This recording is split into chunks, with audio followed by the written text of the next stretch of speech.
Well, hello everyone. I'm Sam, you are listening to Chilliteracy, and I've just sneezed, which obviously it had to coincide with the end of the timer, so I thought I'd wait a second. But hello, hi, I'm also, as well as being Sam, back. I can be two things at once, just don't you tell me I can't. It's Pride Month, and so, yeah, I'm here, it's been a minute.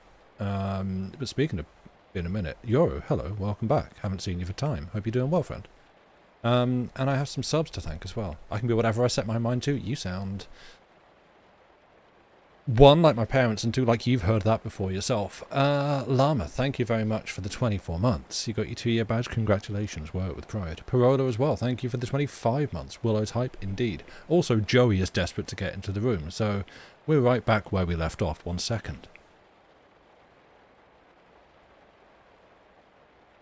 Come in.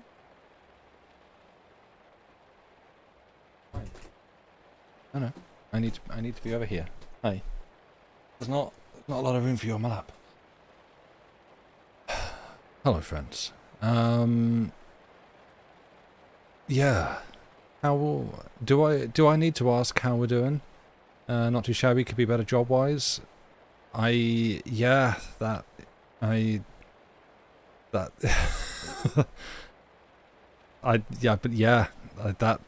that sounds like any number of people. I'm sorry to hear that. Hopefully, like for you and for everyone, things can improve. Brody, you doing alright? Well, good. I'm glad to hear it. Fixing some puzzles? Hell yeah. Yeah.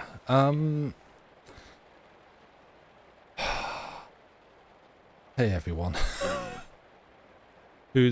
How are we all doing? Reminder, public service reminder, sometimes simply surviving and just seeing the next day can be enough. That sometimes that's all you can do, and sometimes that's all you need to do. So, you know, just yeah. Home in the ASA, and you fully drive for the first time in like 3 days. Good. Nice. Well done. A very secret thread over on Chilliteracy Discord they may want to see. I can't see that message, Arian. Surviving over there. Yeah. Yeah, so like I'll be reading The Willows tonight. I have read it before on this channel. It is a very good story. It's also pretty long and will probably take us over the usual 2 hours. So I'm going to see how I go, because one, I'm a bit out of practice, and two, in any number of different ways I've been struggling lately. This isn't sympathy for me, just letting you know, like, yeah, I've been having various issues and trying to, you know, get back up to speed. So I'm going to see how I go. It is, at the very least, going to be a slightly more relaxed... I mean, not we're like, oh, gonna read just like some kind of pro esports league of reading stories online, but you know, I try to like sit up and do my best. I'm always trying to do my best, but you know, I haven't reread through it before this one properly. It's gonna be interrupted, informal. There's gonna be flubs, so just that's the speed I'm at. That's what you're gonna get. But yeah, I don't know. I figure people probably come in here to try and escape the state of the world, but you know what? It's on my mind. It's getting me down. I've been having to stop myself from doom scrolling because, boy, you open an app.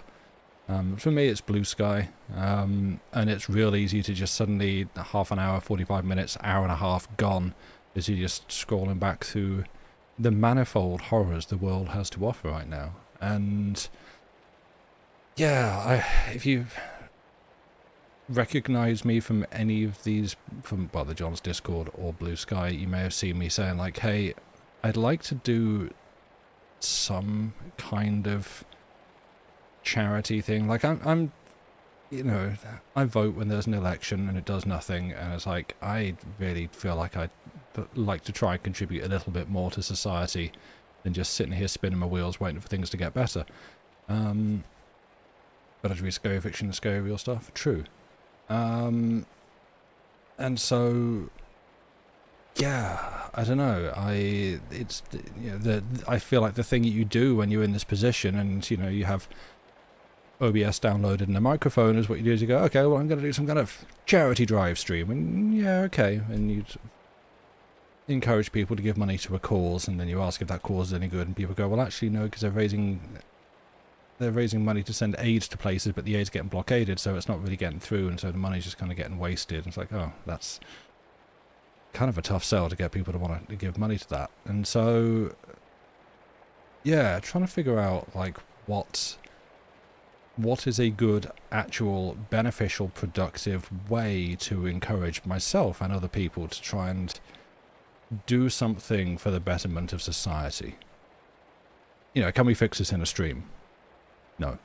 And frankly, I'm open to ideas. Currently, I'm sort of in the back of my mind kicking around like, is there some kind of, rather than just like, hey, we're donating to a charity in the hope that it does anything, and asking people to donate to charities. And frankly, there's, as previously discussed, employment situations are pretty shaky at the moment, and not everyone's got a lot of money to throw into charity campaigns. But what people have is time and effort. Not well, no, that's also not true. People are running short on free time. But it's like, I don't know, is there some kind of more like a political letter writing angle? Sort of, you can solicit suggestions for orgs, Mrs. People, some people who would know. That would be helpful. Yeah, like I'm open to suggestions and things, and it's like, yes, is there like a better angle to take that's more like, what is this thing you call time? Yeah, fair question. But it's something like having an ongoing campaign to encourage people to write to your local politicians, for example, to like send letters to your government representatives in whatever country you exist, to try and, I don't know, send some kind of collective message of like, hey, the active genocide that's being committed in the Middle East on the Palestinian people, or the spread of a fascist government across the United States, or the J.K. Rowling backs anti-trans agenda taking root in the UK. These all suck and we need them changed. What helps you in these times is focusing on things you can control, because being powerless get you down. Yeah, and this is my point. It's like, we're getting onto this topic, sorry. Keep in mind, providing safe community spaces online is far from nothing. That is true. I know. It's just real easy to lose sight of that. And yeah, it's, it wears you down a bit, and there's this growing feeling of like, okay, what I have no clout, and that's probably fine. That is fine. That's probably for the best. I'm not a responsible person to be trusted with any kind of influence. But what can I do, or what can I encourage others to do that is sensible but productive and effective? And I'm putting this out there because it's like, I'm open to ideas. I don't want to just jump into something. Again, as I was looking at charities yesterday, and there's a few, and I was like, hey, you could just pick a charity and do fundraising for a charity, but is there something different to that that's actually, I don't know, because sometimes it can feel like giving £5 to a charity is frankly the fancy lads version of hitting retweet or like on a post. And I hit share, I've done my activism, good job, well done, pat on the head, and you give £5 or £10 to charity and you feel good about yourself. And that's not to downplay that, it's a good action, people should do it more, including myself. But like actual things need to change, and there's got to be more that we can do. Do we need to tell you more how much a lot of staff here and over on TRJ help people be themselves? You don't. Again, this isn't. No, I'm going to say no, because this isn't about me and really, this isn't about me and making me feel better. I know I started this with, I feel bad about the state of the world and I want to do more, centering myself and making this about how to make me feel better. But it's not about making me feel better. What would make me feel better is, I don't know, being able to point to something that we collectively have achieved and go, hell yeah, we did that. That would be nice. And okay, I'm not going to generalize. I'm not going to say other people have time, but I have time. And, you know, I can sit in front of a computer with a microphone and stream things for a number of hours if it will encourage people to do a thing, whether that's, again, like give money to a cause that's working for some kind of effective change, meaningful change, or whether it's encouraging people to write letters to the government or to phone senators if you're in the US, or speak to MPs if you're in the UK or wherever else you are in the world. Like, I don't know, what can we do? Always thought at a first glance, anyone who actually wants power decision making has already disqualified themselves. Yeah, it's a pretty safe starting point, that anyone who feels like they, I would say anyone who feels like they deserve power should probably be considered for disqualification from the role, because there are people like well, I was going to say there are people who mean well. I'm sure that everyone who attains some kind of power tells themselves that they mean well and intend to do well for the world with it. But if I happen to be a part of the world, then what's to stop me from benefiting from it too? And so, yeah, that's getting off into a big other discussion, and we do have a story to read. You know what you'd like? A safe space to actually discuss what is happening and how it affects us, because right now your options are comment section, family, or space online that explicitly wants to take a break from current events. So on, I don't know if you're on the Longest John's Discord, but there is a sort of world events topic there, which is expressly for the discussion of heavier subjects like that, so that if people want to engage in that discussion, it is, excuse me, the F1 is just starting off nearby. It's very exciting. Oh, I beat Andy Pants to it. Hell yeah. Sorry, I beat you to something in Pride Month. I shouldn't. Andy Pants said it first. Yeah, there is a space over there if you are there. And it's for that sort of area, that sort of topic of discussion, so that it can be contained there and makes it easier to moderate. I suppose we don't really have something like that on Chilliteracy. I guess it's an option we could do. I suppose I hadn't really considered, because I feel like kind of world current affairs discussions are free to come up, but we've never really made any like official ruling on, because as you said, like a lot of places are like, hey, no politics, and like I get it, because that, you know, some people want to escape from that and need to escape from that, but also it does help other people to discuss it too. So and sometimes no politics means, we hold deeply problematic views, but we don't want anyone to discuss them, and that's another problem. So I don't know, but feel free to provide some feedback.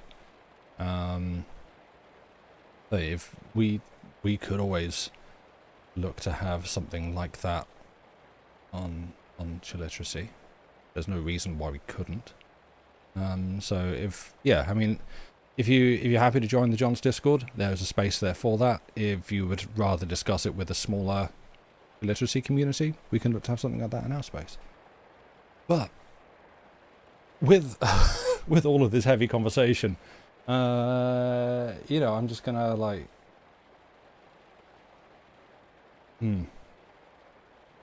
trying to find a good metaphor that's not the one that I would usually use, because we're talking about scary times and I don't want to reach for the one that I normally go for. I've just given you a fun topic of discussion to kick around in chat, while I instead ensconce myself within the pages of a book. As I say, I'm going to attempt to do the whole thing this evening. I don't know entirely how well this will go. Do I have anything else to say? Joey's on my lap. He'll jump down and ask to go out at some point, so look forward to interruptions. What is your favourite tree?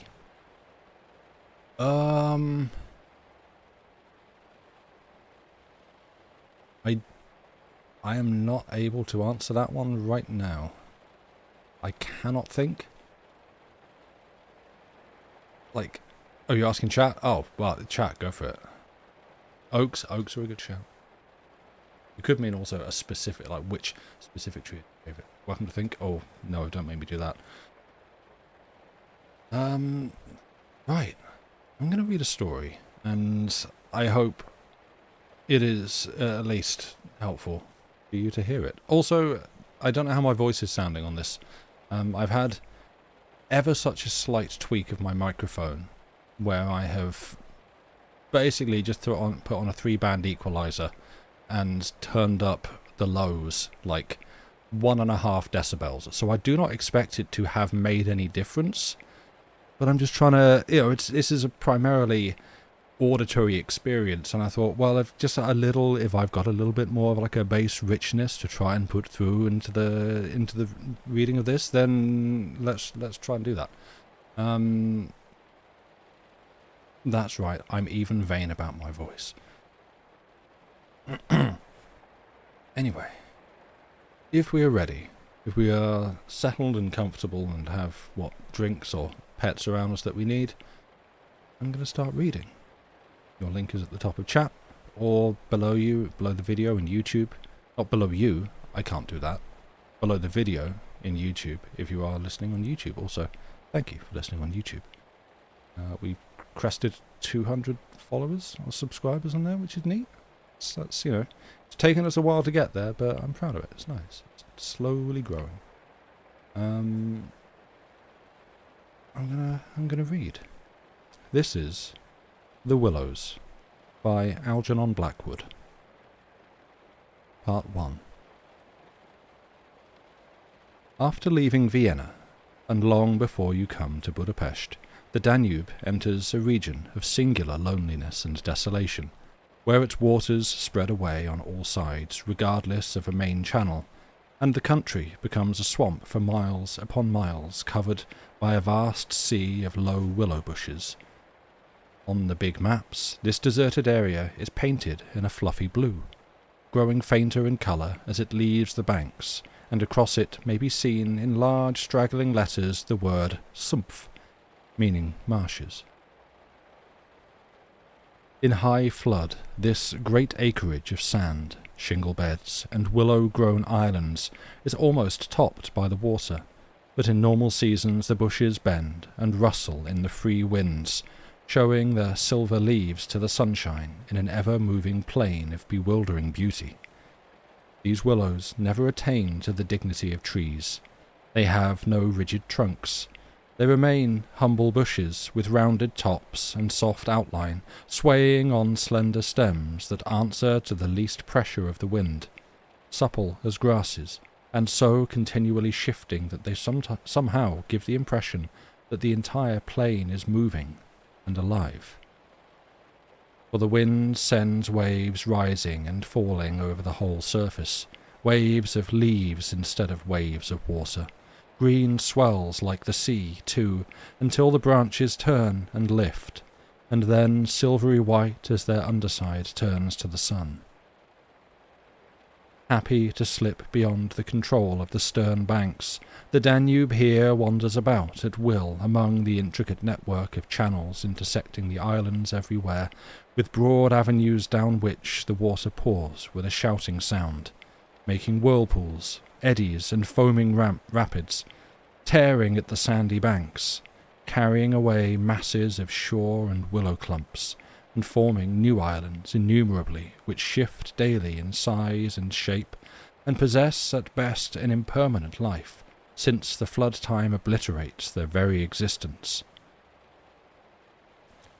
Properly speaking, this fascinating part of the river's life begins soon after leaving Pressburg, and we, in our Canadian canoe, with Bender tent and frying pan on board, reached it on the crest of a rising flood about mid-July. That very same morning, when the sky was reddening before sunrise, we had slipped swiftly through still sleeping Vienna, leaving it a couple of hours later a mere patch of smoke against the blue hills of the Wienerwald on the horizon.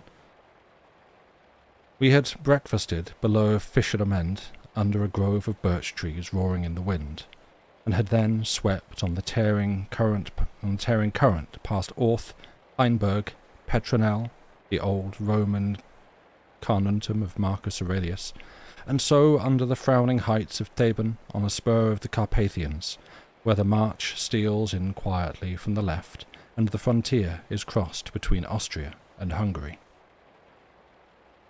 Racing along at 12 kilometres an hour soon took us well into Hungary, and the muddy waters, sure sign of flood, sent us aground on many a shingle bed, and twisted us like a cork in many a sudden belching whirlpool before the towers of Pressburg, Hungarian Pozsony, showed against the sky. And then the canoe, leaping like a spirited horse, flew at top speed under the grey walls, negotiated safely the sunken chain of the Fliegende ferry, turned the corner sharply to the left, and plunged on yellow foam into the wilderness of islands, sandbanks, and swampland beyond, the land of the Willows. The change came suddenly, as when a series of bioscope pictures snaps down on the streets of a town and shifts without warning into the scenery of lake and forest. We entered the land of desolation on wings, and in less than half an hour there was neither boat, nor fishing hut, nor red roof, nor any single sign of human habitation and civilization within sight. The sense of remoteness from the world of humankind, the utter isolation, the fascination of this singular world of willows, winds, and waters instantly laid its spell upon us both, so that we allowed laughingly to one another that we ought by rights to have held some special kind of passport to admit us, and that we had, somewhat audaciously, come without asking leave into a separate little kingdom of wonder and magic, a kingdom that was reserved for the use of others who had a right to it, with everywhere unwritten warnings to trespassers for those who had the imagination to discover them. Though still early in the afternoon, the ceaseless buffetings of a most tempestuous wind made us feel weary, and we at once began casting about for a suitable camping ground for the night. But the bewildering character of the islands made landing difficult. The swirling flood carried us inshore, and then swept us out again.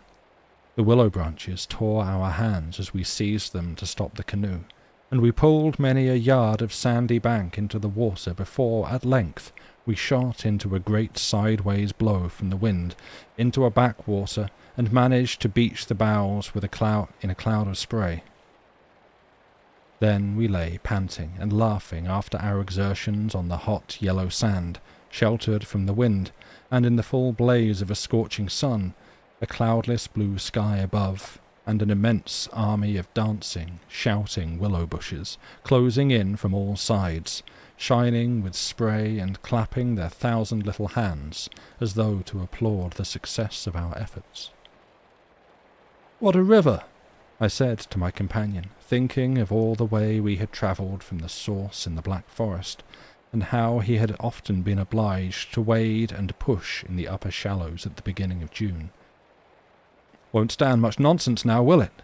he said, pulling the canoe a little farther into safety up the sand, and then composing himself for a nap.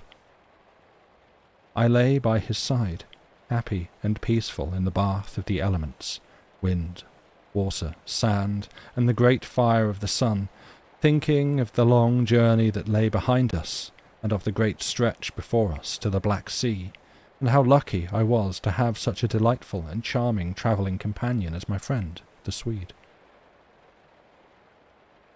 We had made many similar journeys together, but the Danube, more than any other river I knew, impressed us from the very beginning with its aliveness.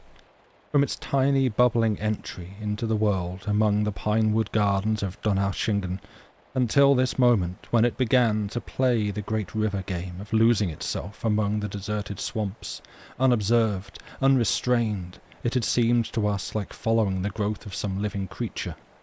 Sleepy at first, but later developing violent desires as it became conscious of its deep soul, it rolled like some huge fluid being through all the countries we had passed, holding our little craft on its mighty shoulders, playing roughly with us sometimes, yet always friendly and well-meaning, till at length we had come inevitably to regard it as a great personage.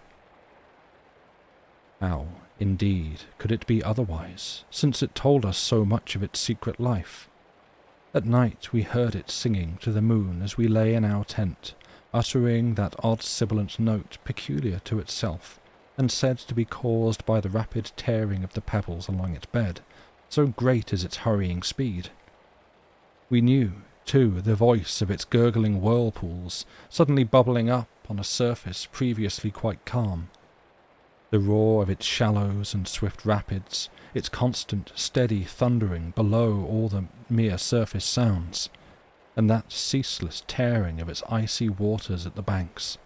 How it stood up and shouted when the rains fell flat upon its face, and how its laughter roared out when the wind blew upstream and tried to stop its growing speed. We knew all its sounds and voices, its tumblings and foamings, its unnecessary splashing against the bridges, that self-conscious chatter when there were hills to look on, the affected dignity of its speech when it passed through the little towns, far too important to laugh, and all these faint, sweet whisperings when the sun caught it fairly in some slow curve and poured down upon it till the steam rose. It was full of tricks, too, in its early life before the great world knew it. There were places in the upper reaches, among the Swabian forests, when yet the first whispers of its destiny had not reached it, where it elected to disappear through holes in the ground, to appear again on the other side of the porous limestone hills, and start a new river with another name, leaving too so little water in its own bed that we had to climb out and wade and push the canoe through miles of shallows. And a chief pleasure, in those early days of its irresponsible youth, was to lie low, like Brer Fox, just before the little turbulent tributaries came to join it from the Alps, and to refuse to acknowledge them when in, but to run for miles side by side, the dividing line well marked, the very levels different, the Danube utterly declining to recognize the newcomer. Below Passau, however, it gave up this particular trick, for there the inn comes in with the thundering power impossible to ignore, and so pushes and incommodes the parent river that there is hardly room for them in the long twisting gorge that follows, and the Danube is shoved this way and that against the cliffs, and forced to hurry itself with great waves and much dashing to and fro in order to get through in time. And during the fight, our canoe slipped down from its shoulder to its breast, and had the time of its life among the struggling waves. But the inn taught the old river a lesson, and after Passau it no longer pretended to ignore new arrivals. This was many days back, of course, and since then we had come to know other aspects of the great creature, and across the Bavarian wheat plain of Straubing she wandered so slowly under the blazing June sun that we could well imagine only the surface inches were water, while below there moved, concealed as by a silken mantle, a whole army of undines, passing silently and unseen down to the sea, and very leisurely too, lest they be discovered. Much, too, we forgave her because of her friendliness to the birds and animals that haunted the shores. Cormorants lined the banks in lonely places in rows like short black palings. Grey crows crowded the shingle beds. Storks stood fishing in the vistas of shallower water that opened up between the islands, and hawks, swans, and marsh birds of all sorts filled the air with glinting wings and singing petulant cries. It was impossible to feel annoyed with the river's vagaries after seeing a deer leap with a splash into the water at sunrise and swim past the bows of the canoe. And often we saw fawns peering at us from the underbrush, or look straight into the brown eyes of a stag as we charged full tilt round a corner and entered another reach of the river. Foxes, too, everywhere haunted the banks, tripping daintily among the driftwood and disappearing so suddenly that it was impossible to see how they managed it. But now, after leaving Pressburg, everything changed a little, and the Danube became more serious. It ceased trifling. It was halfway to the Black Sea within seeming distance. It was halfway to the Black Sea, within seeming distance almost of other, stranger countries where no tricks would be permitted or understood. It became suddenly grown up, and claimed our respect and even our awe. It broke out into 3 arms, for one thing that only met again 100 kilometers farther down, and for a canoe there were no indications which one was intended to be followed. "If you take a side channel," said the Hungarian officer we met in the Pressburg shop while buying provisions, "you may find yourselves, when the flood subsides, 40 miles from anywhere, high and dry, and you may easily starve. There are no people, no farms, no fishermen. I warned you not to continue. The river, too, is still rising, and this wind will increase." The rising river did not alarm us in the least, but the matter of being left high and dry by a sudden subsidence of the waters might be serious, and we had consequently laid in an extra stock of provisions. For the rest, the officer's prophecy held true, and the wind, blowing down a perfectly clear sky, increased steadily till it reached the dignity of a westerly gale. It was earlier than usual when we camped, for the sun was a good hour or 2 from the horizon, and leaving my friend still asleep on the hot sand, I wandered about in desultory examination of the hotel. The island, I found, was less than an acre in extent, a mere sandy bank standing some 2 or 3 feet above the level of the river. The far end, pointing into the sunset, was covered with flying spray which the tremendous wind drove off the crests of the broken waves. It was triangular in shape, with the apex upstream. I stood there for several minutes, watching the impetuous crimson flood bearing down with a shouting roar, dashing in waves against the bank as though to sweep it bodily away, and then swirling by in 2 foaming streams on either side.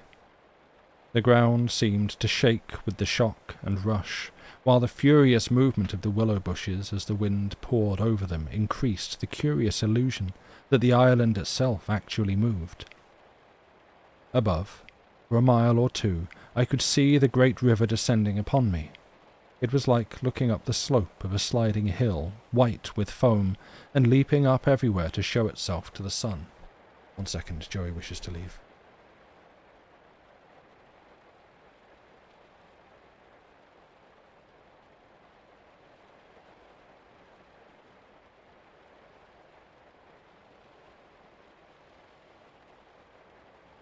And in that slight interruption, Arian, thank you so... Did you just gift a bunch of subs? What happened? Yeah, you just gave 5 subs? If you're still there, thank you so much. That's super kind. We don't normally stop to do that until we get to a break, but that's super generous of you. Thank you. Have a good rest of your days. Oh no, that's ominous. Yeah. Anyway, where was I? Thank you. That's super kind. I'm still keeping the ASMR voice. 1 sec.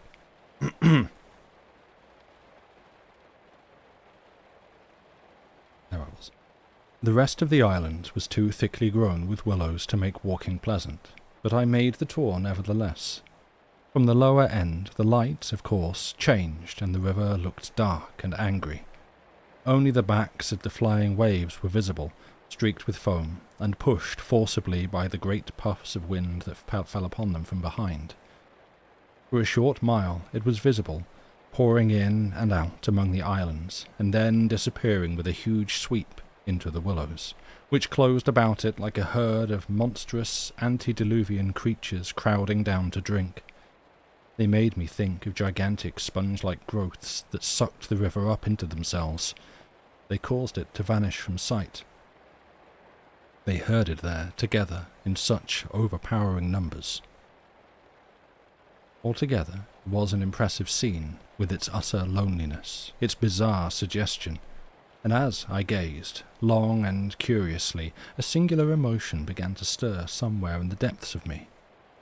Midway in my delight of the wild beauty, there crept, unbidden and unexplained, a curious feeling of disquietude, almost of alarm. A rising river, perhaps, always suggests something of the ominous. Many of the little islands I saw before me would probably have been swept away by the morning. This resistless, thundering flood of water touched the sense of awe. Yet I was aware that my uneasiness lay deeper far than the emotions of awe and wonder. It was not that I felt, nor had it directly to do with the power of the driving wind. This shouting hurricane that might almost carry up a few acres of willows into the air and scatter them like so much chaff over the landscape.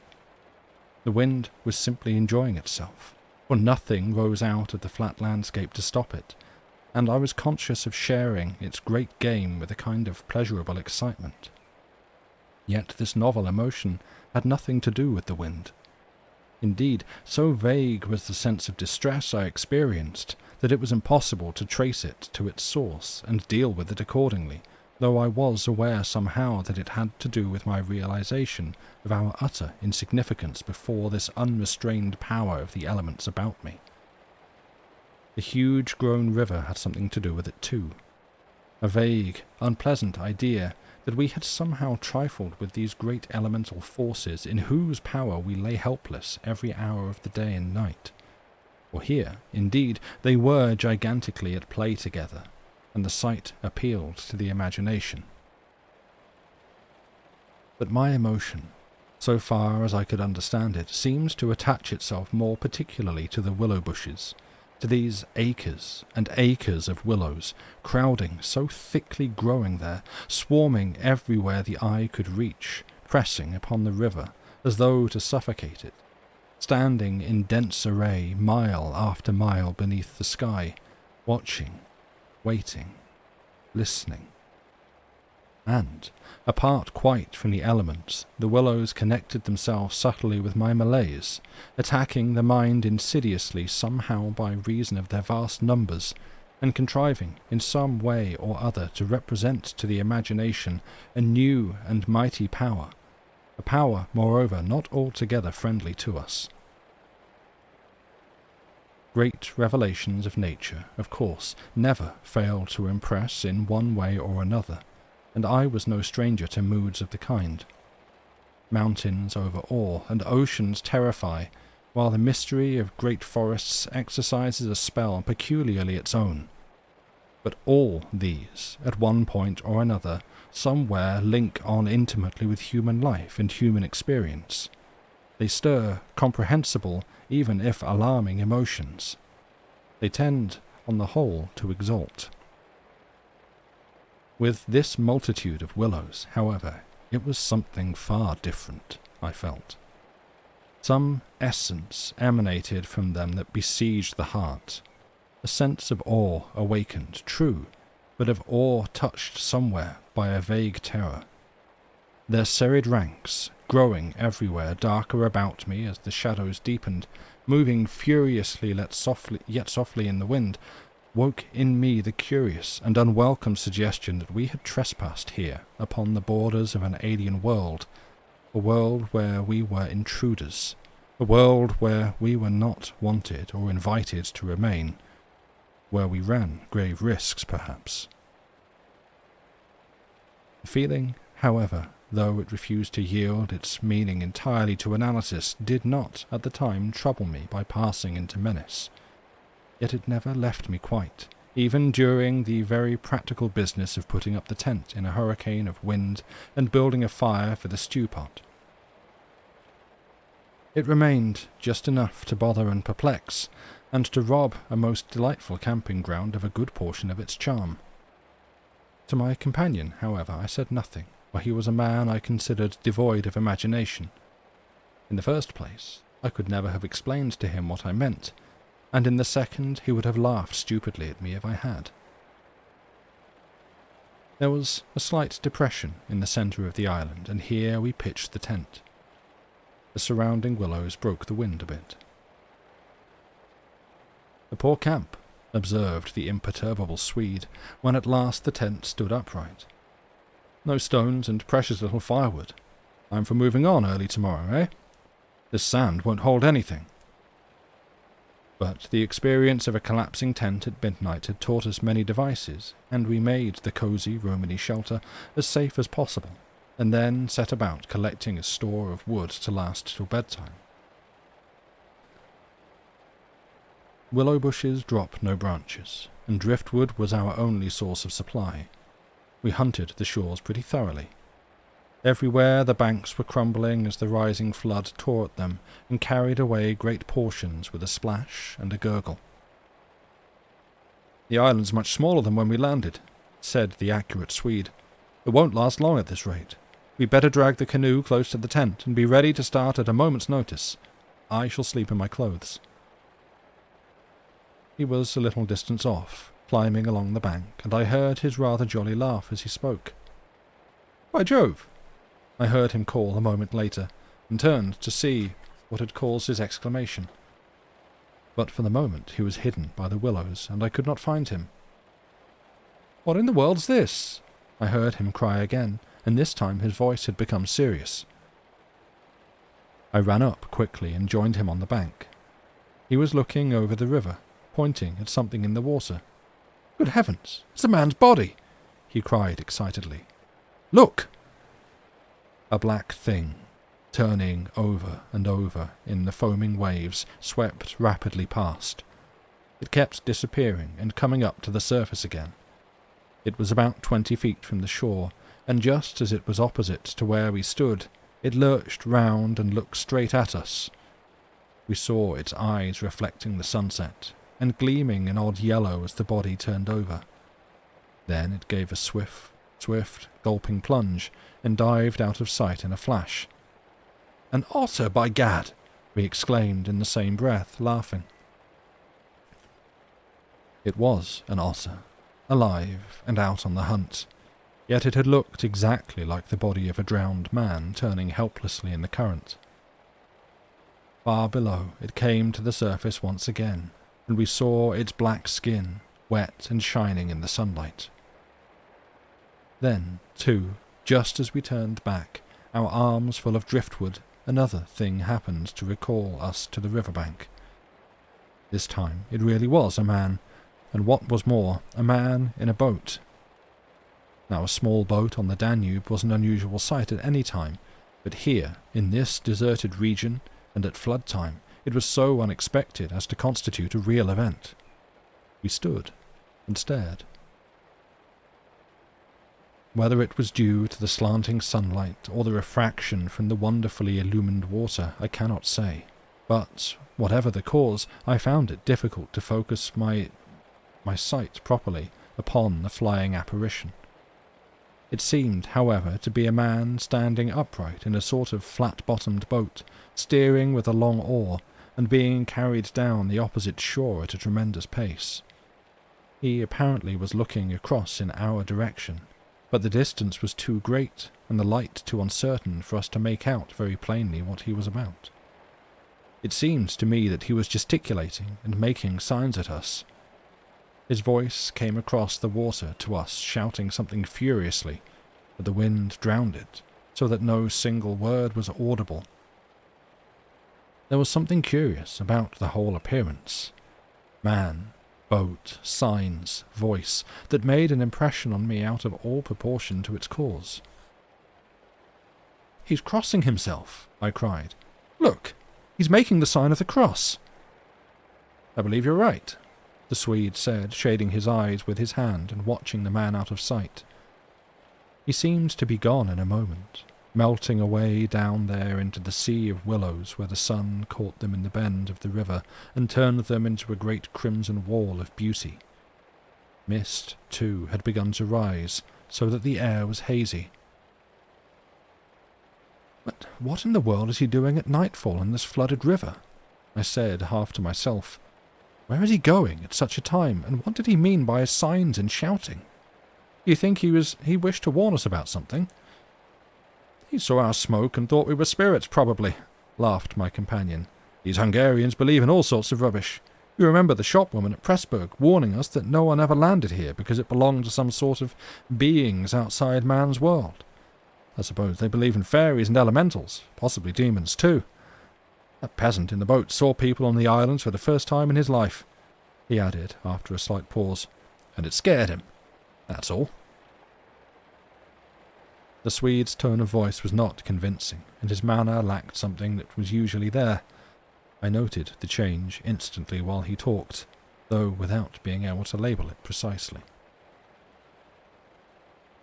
"If they had enough imagination," I laughed loudly. I remember trying to make as much noise as I could. They might well people a place like this with the old gods of antiquity. The Romans must have haunted all this region more or less with their shrines and sacred groves and elemental deities." The subject dropped, and we returned to our stew pot. My friend was not given to imaginative conversation as a rule. Moreover, just then, I remember feeling distinctly glad that he was not imaginative. His stolid, practical nature suddenly seemed to me welcome and comforting. It was an admirable temperament. He was a grand fellow. For an adventurous trip, a tower of strength when untoward things happened. I looked at his strong face and light curly hair as he staggered along under his pile of driftwood, twice the size of mine, and I experienced a feeling of relief.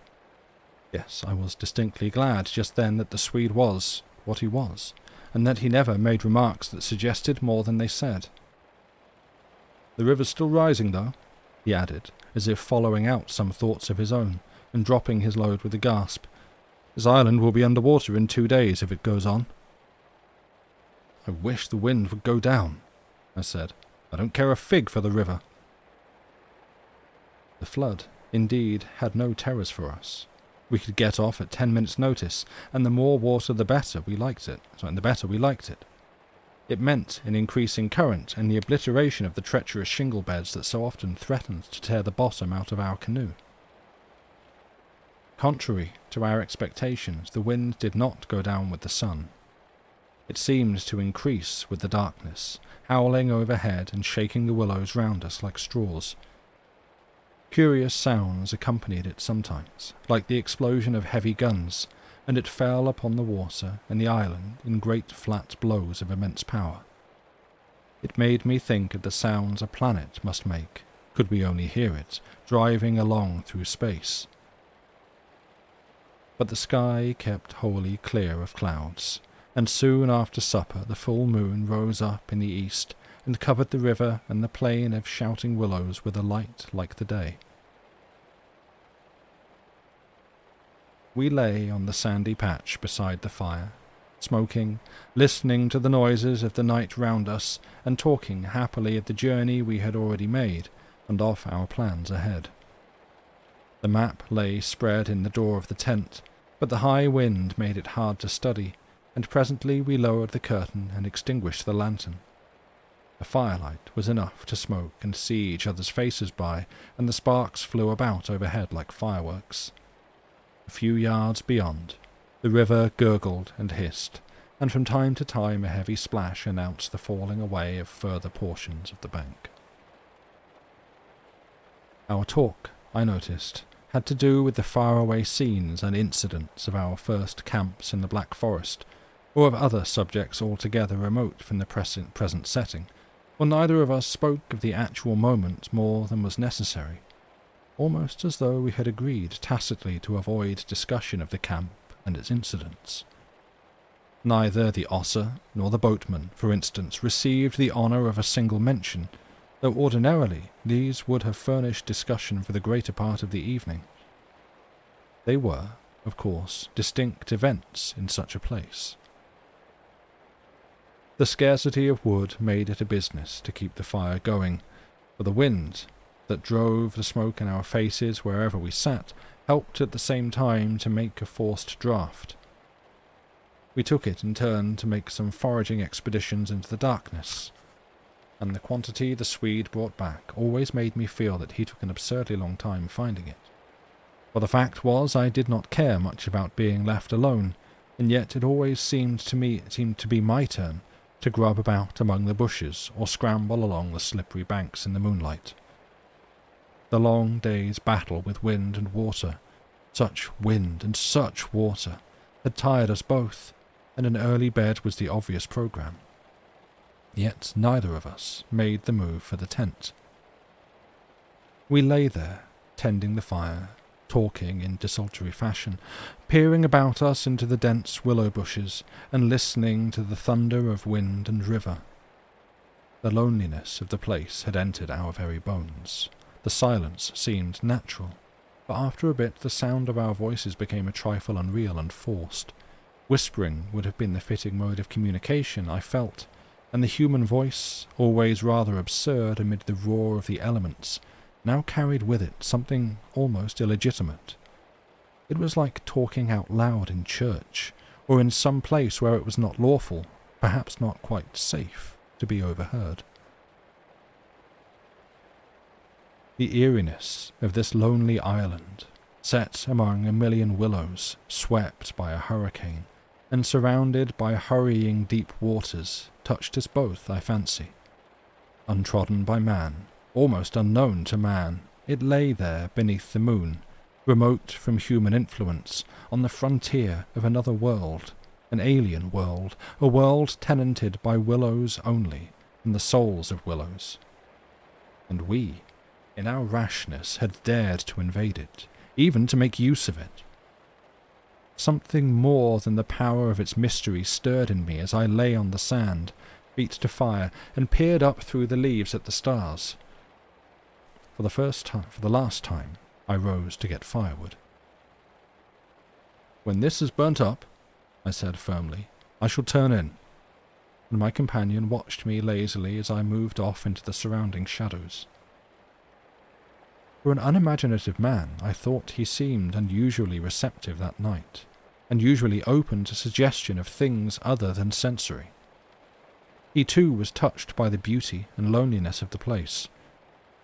I was not altogether pleased, I remember, to recognize this slight change in him, and instead of immediately collecting sticks, I made my way to the far point of the island where the moonlight on plain and river could be seen to better advantage. The desire to be alone had come suddenly upon me. My former dread returned in force. There was a vague feeling in me I wished to face and probe to the bottom. When I reached the point of sand jutting out among the waves, the spell of the place descended upon me with a positive shock. No mere scenery could have produced such an effect. There was something more here, something to alarm. I gazed across the waste of wild waters. I watched the whispering willows. I heard the ceaseless beating of the tireless wind. And, one and all, each in its own way, stirred in me this sensation of a strange distress.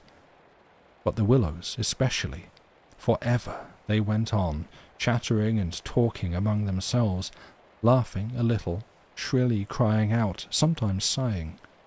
But what it was they made so much to do about belonged to the secret life of the great plain they inhabited, and it was utterly alien to the world I knew, or to that of the wild yet kindly elements. They made me think of a host of beings from another plane of life, another evolution altogether, perhaps all discussing a mystery known only to themselves. I watched them moving busily together, oddly shaking their big bushy heads, twirling their myriad leaves when there was no wind. They moved of their own will, as though alive, and they touched, by some incalculable method, my own keen sense of the horrible.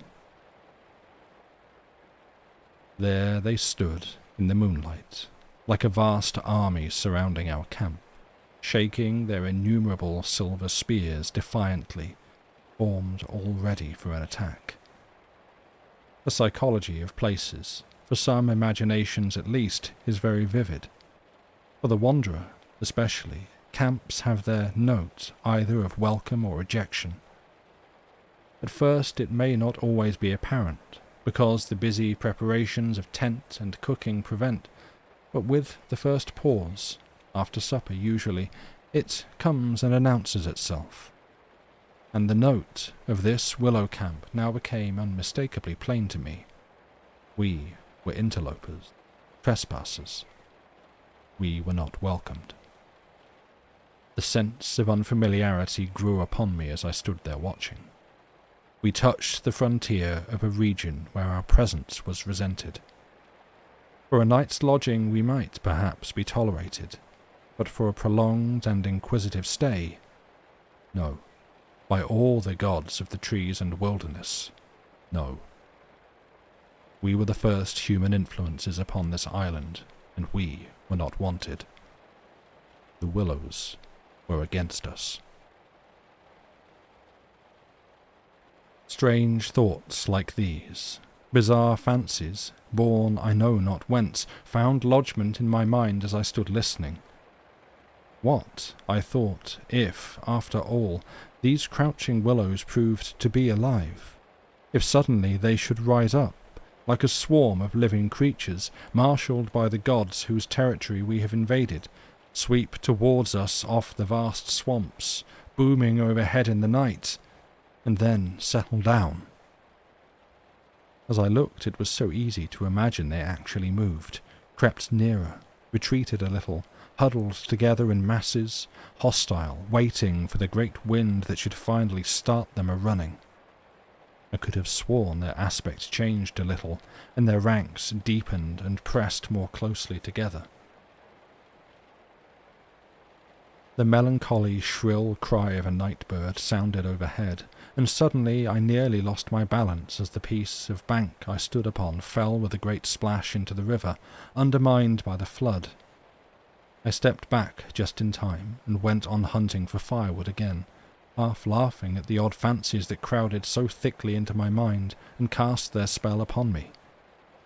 I recalled the Swede's remark about moving on next day, and I was just thinking that I fully agreed with him, when I turned with a start and saw the subject of my thoughts standing immediately in front of me. He was quite close. The roar of the elements had covered his approach. "You've been gone so long," he shouted above the wind. "I thought something must have happened to you." But there was that in his tone, and a certain look in his face as well, that conveyed to me more than his usual words, and in a flash I understood the real reason for his coming. It was because the spell of the place had entered his soul too, and he did not like being alone. "River still rising," he cried, pointing to the flood in the moonlight, "and the wind's simply awful." He always said the same things, but it was the cry for companionship that gave the real importance to his words. "Lucky," I cried back. "Our tent's in the hollow. I think it'll hold all right." I added something about the difficulty of finding wood in order to explain my absence, but the wind caught my words and flung them across the river, so that he did not hear, but just looked at me through the branches, nodding his head.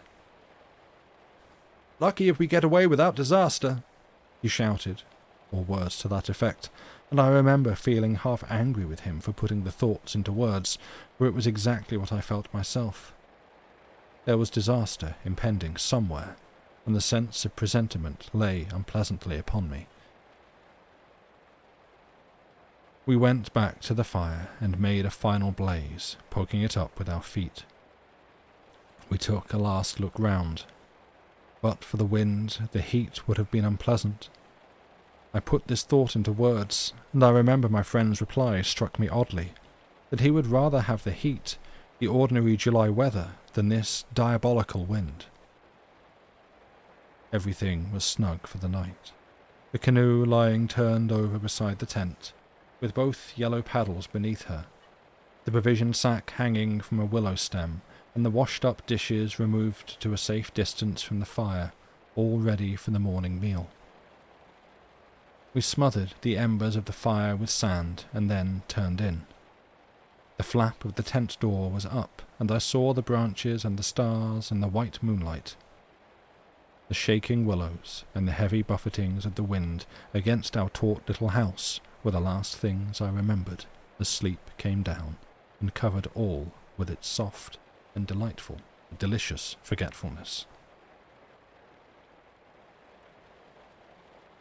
Part 2. Suddenly, I found myself lying awake, peering from my sandy mattress through the door of the tent. I looked at my watch, pinned against the canvas, and saw by the bright moonlight that it was past 12 o'clock, the threshold of a new day, and I had therefore slept a couple of hours.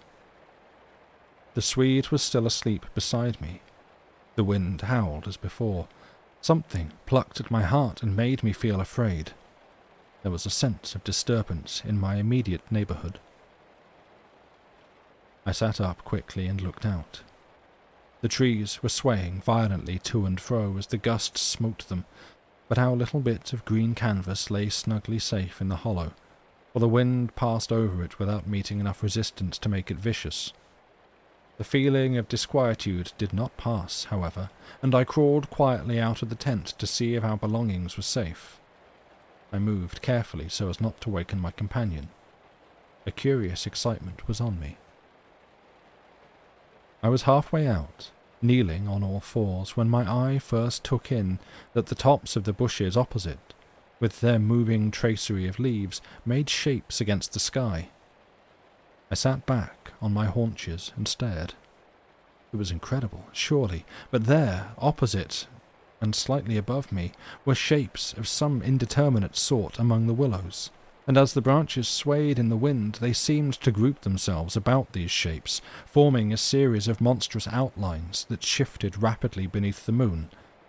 Close, about 50 feet in front of me, I saw these things. My first instinct was to waken my companion, that he, too, might see them, but something made me hesitate. The sudden realization, probably, that I should not welcome corroboration. Wait, 1 second, cat hair. There.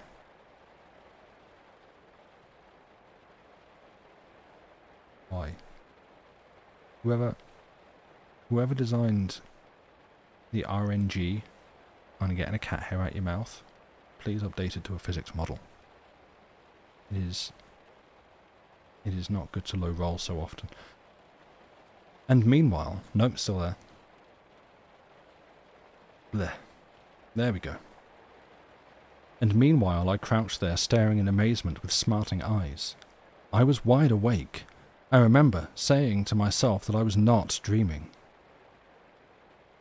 They first became properly visible, these huge figures, just within the tops of the bushes. Immense, bronze-coloured, moving and wholly independent of the swaying of the branches.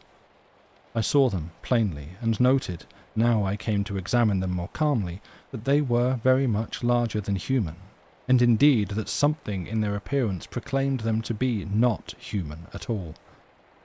Certainly they were not merely the moving tracery of the branches against the moonlight. They shifted independently. They rose upwards in a continuous stream from earth to sky, vanishing utterly as soon as they reached the dark of the sky. They were interlaced one with another, making a great column, and I saw their limbs and huge bodies melting in and out of each other, forming this serpentine line that bent and swayed and twisted spirally with the contortions of the wind-tossed trees. They were nude, fluid shapes passing up the bushes, within the leaves almost, rising up in a living column into the heavens. Their faces I never could see. Unceasingly they poured upwards, swaying in great bending curves with a hue of dull bronze upon their skins. I stared, trying to force every atom of vision from my eyes. For a long time I thought they must, every moment, disappear and resolve themselves into the movements of the branches, and prove to be an optical illusion. I searched everywhere for a proof of reality, when all the while I understood quite well that the standard of reality had changed. For the longer I looked, the more certain I became that these figures were real and living, though perhaps not according to the standards that the camera and the biologist would insist upon. Far from feeling fear, I was possessed with a sense of awe and wonder such as I have never known. I seemed to be gazing at the personified elemental forces of this haunted and primeval region. Our intrusion had stirred the powers of the Almighty into activity. It was we who were the cause of the disturbance, and my brain filled to bursting with stories and legends of the spirits and the deities of places that have been acknowledged and worshipped by men in all ages of the world's history. But before I could arrive at any possible explanation, something impelled me to go farther out, and I crept forward on the sand and stood upright. I felt the ground still warm under my bare feet. The wind tore at my hair and face, and the sound of the river burst upon my ears with a sudden roar. These things I knew were real, and proved that my senses were acting normally. Yet the figures still rose from heaven to earth, silent, majestically, in a great spiral of grace and strength that overwhelmed me at length with a genuine deep emotion of worship. I felt that I must fall down and worship. Absolutely worship.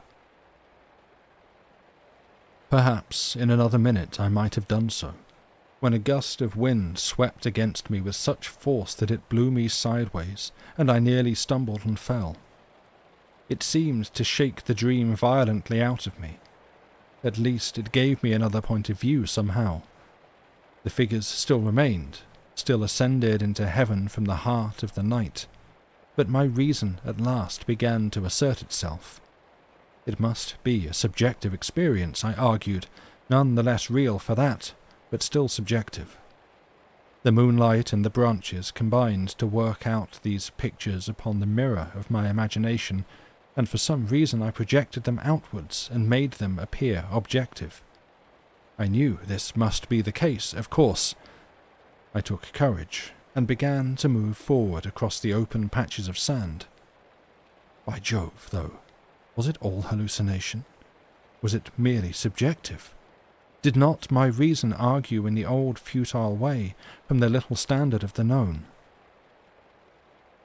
I only know that great column of figures ascended darkly into the sky for what seemed a very long period of time, and with a very complete measure of reality as most men are accustomed to gauge reality.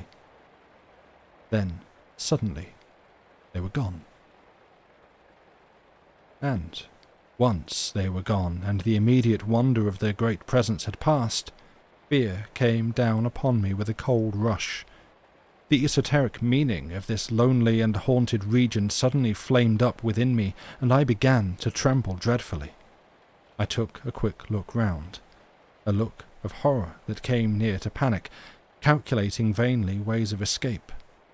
And then, realizing how helpless I was to achieve anything really effective, I crept back silently into the tent and lay down again upon my sandy mattress, first lowering the door curtain to shut out the sight of the willows and the moonlight, and then burying my head as deeply as possible beneath the blankets to deaden the sound of the terrifying wind.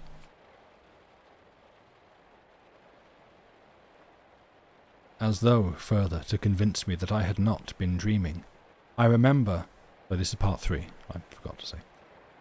As though further to convince me that I had not been dreaming, I remember that it was a long time before I fell again into a troubled and restless sleep, and even then only the upper crust of me slept, and underneath there was something that never quite lost consciousness, but lay alert and on the watch. But this second time I jumped up with a genuine start of terror.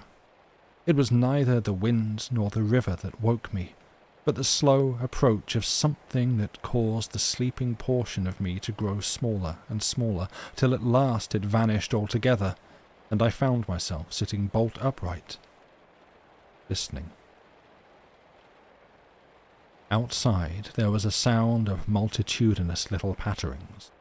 They had been coming, I was aware, for a long time, and in my sleep they had first become audible. I sat there nervously wide awake, as though I had not slept at all.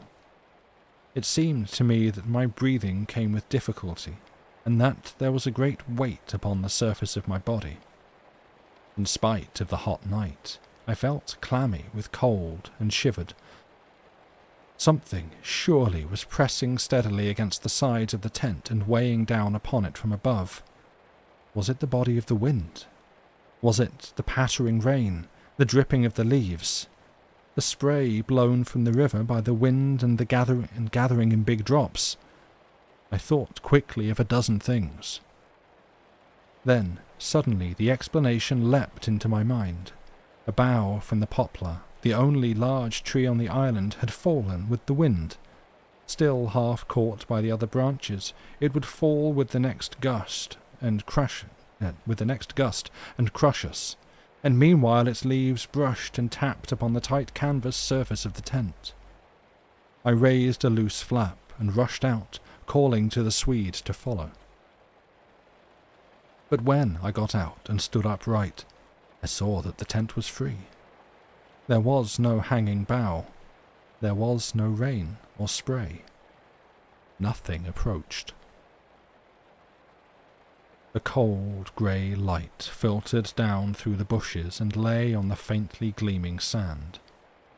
Stars still crowded the sky directly overhead, and the wind howled magnificently, but the fire no longer gave out any glow, and I saw the east reddening on streaks through the trees. Several hours must have passed since I stood there before, watching the ascending figures, and the memory of it now came back to me horribly, like an evil dream. Oh, how tired it made me feel, that ceaseless raging wind! Yet, though the deep lassitude of a sleepless night was on me, my nerves were tingling with the activity of an equally tireless apprehension, and all idea of repose was out of the question. The river, I saw, had risen further. Its thunder filled the air, and a fine spray made itself felt through my thin, sleeping shirt. Yet nowhere did I discover the slightest evidence of anything to cause alarm. This deep, prolonged disturbance in my heart remained wholly unaccounted for. My companion had not stirred when I called him, and there was no need to waken him now. I looked about me carefully, noting everything. The turned-over canoe, the yellow paddles, 2 of them, I'm certain, the provision sack with the extra lantern hanging together from the tree, and, crowding everywhere about me, enveloping all, the willows, those endless, shaking willows. A bird uttered its morning cry, and a string of duck passed with whirring flight overhead in the twilight. The sand whirled, dry and stinging about my bare feet in the wind. I walked round the tent, and then went out a little way into the bush, so that I could see across the river to the farther landscape, and the same profound, yet indefinable emotion of distress seized upon me again, as I saw the interminable sea of bushes stretching to the horizon, looking ghostly and unreal in the wan light of dawn. I walked softly here and there, still puzzling over the odd sound of infinite pattering, and of that pressure upon the tent that had wakened me. It must have been the wind, I reflected, the wind bearing upon the loose hot sand, driving the dry particles smartly against the taut canvas, the wind dropping heavily upon our fragile roof. Yet all the time my nervousness and malaise increased appreciably. I crossed over to the farther shore and noted how the coastline had altered in the night, and what masses of sand the river had torn away. I dipped my hands and feet into the cool current and bathed my forehead.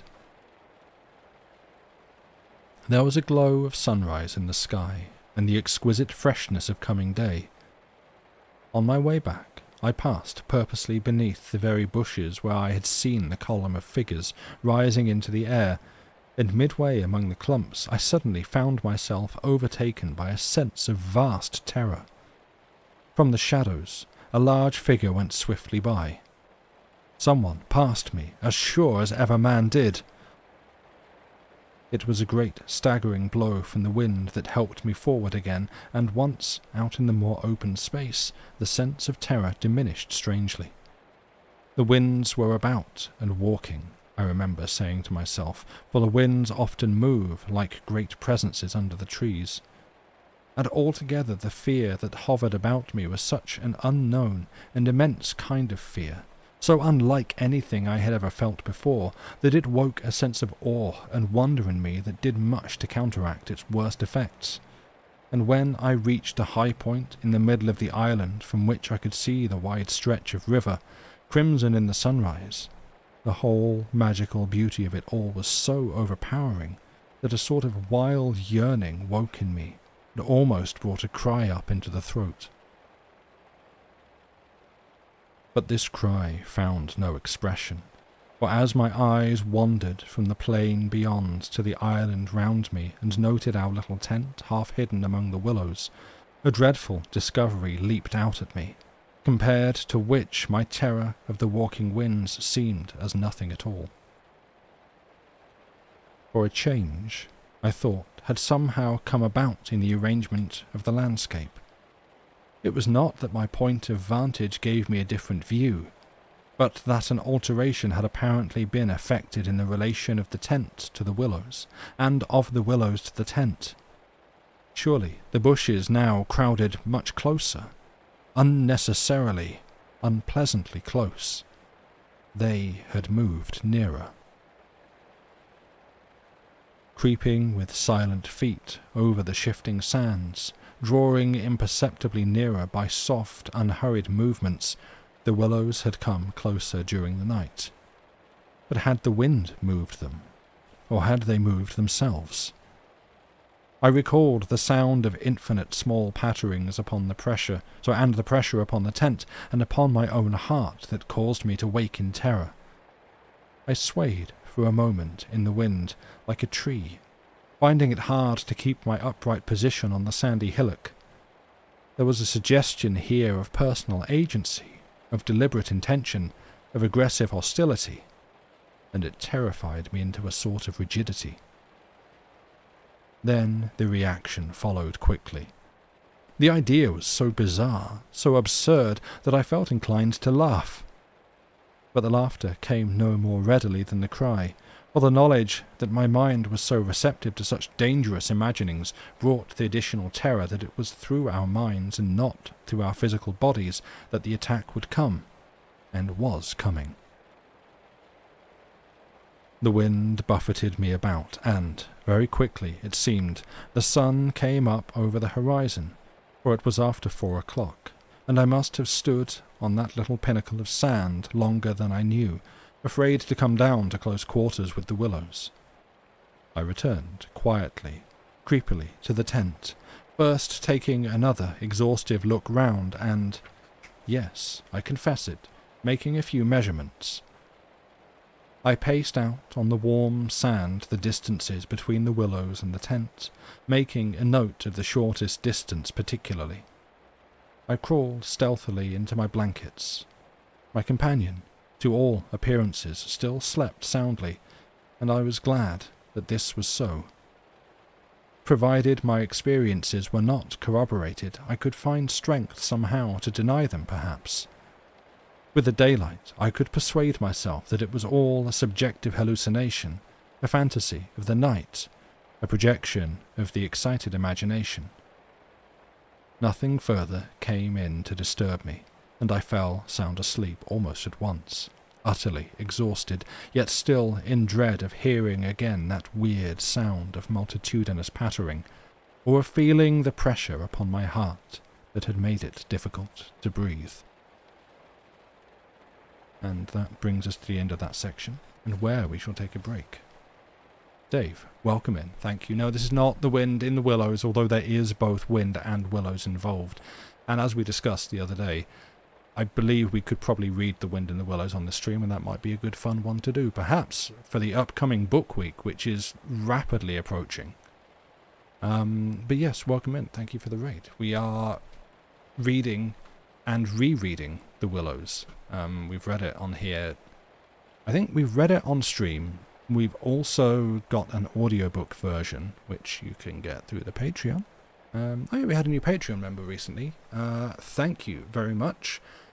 I have forgotten the name of who it was, but I believe the only access I have to would be like some sort of PayPal information, and I don't want to dox them, so that's probably for the best that I can't say, hey, person, and identify them. But thank you.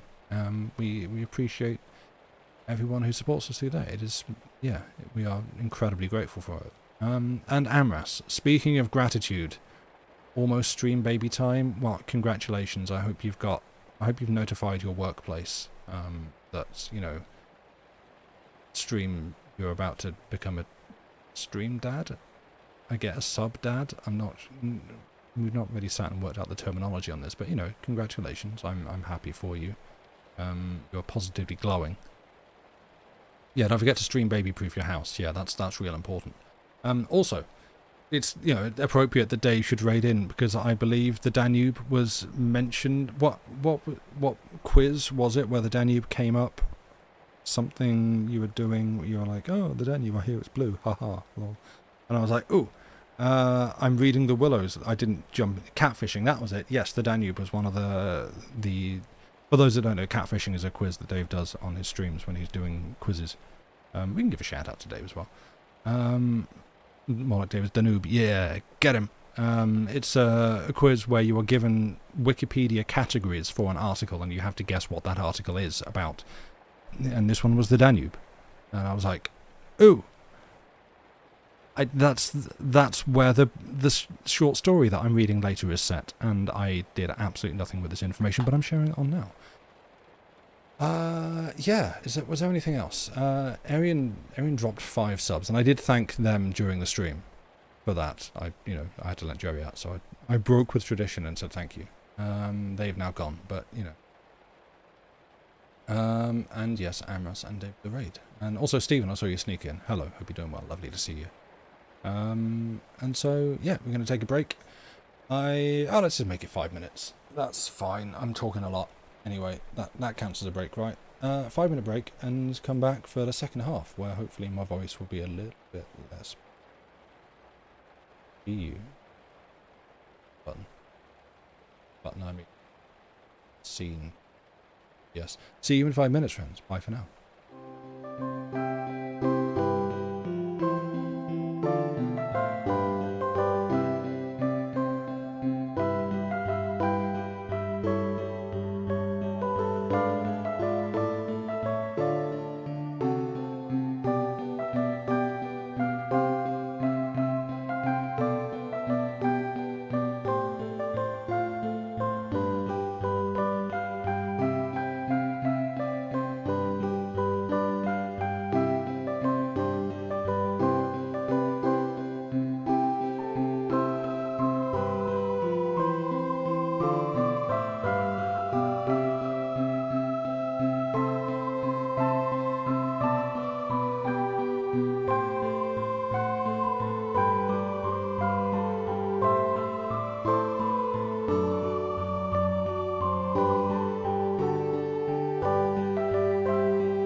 And I have returned, which I'm being careful to phrase like that so that no comedian drops into chat with a hi back, I'm Dad. Yeah. Hi, welcome back. I hope everyone's had a good and productive break. I stood up and stretched a little bit, which is actually rare for me to do. I do the whole, it's break time for you to get up and stretch and do the things that you do on a break, and then I lose the coin toss and I'll just sit and scroll through my phone for 5 minutes. I've returned. Where did I guess it? Can't find returned when you look at the store. Yeah, so I've got weird news for you. Returned isn't. It's not an object. It's not a product. It's not a thing. You can't. No, it's. No, I'm not getting into this linguistic discussion. I have to. You can see my lips move when I'm trying to figure out what's a noun, what's an adjective. Like, that's... Yeah. I ain't getting into this one. Good night, Lady Mephistopheles. Thank you for being here. Take care, and I hope things can be well. Comedians will be comedied. That you will not be stopped. Is that what you're doing? Okay, sure.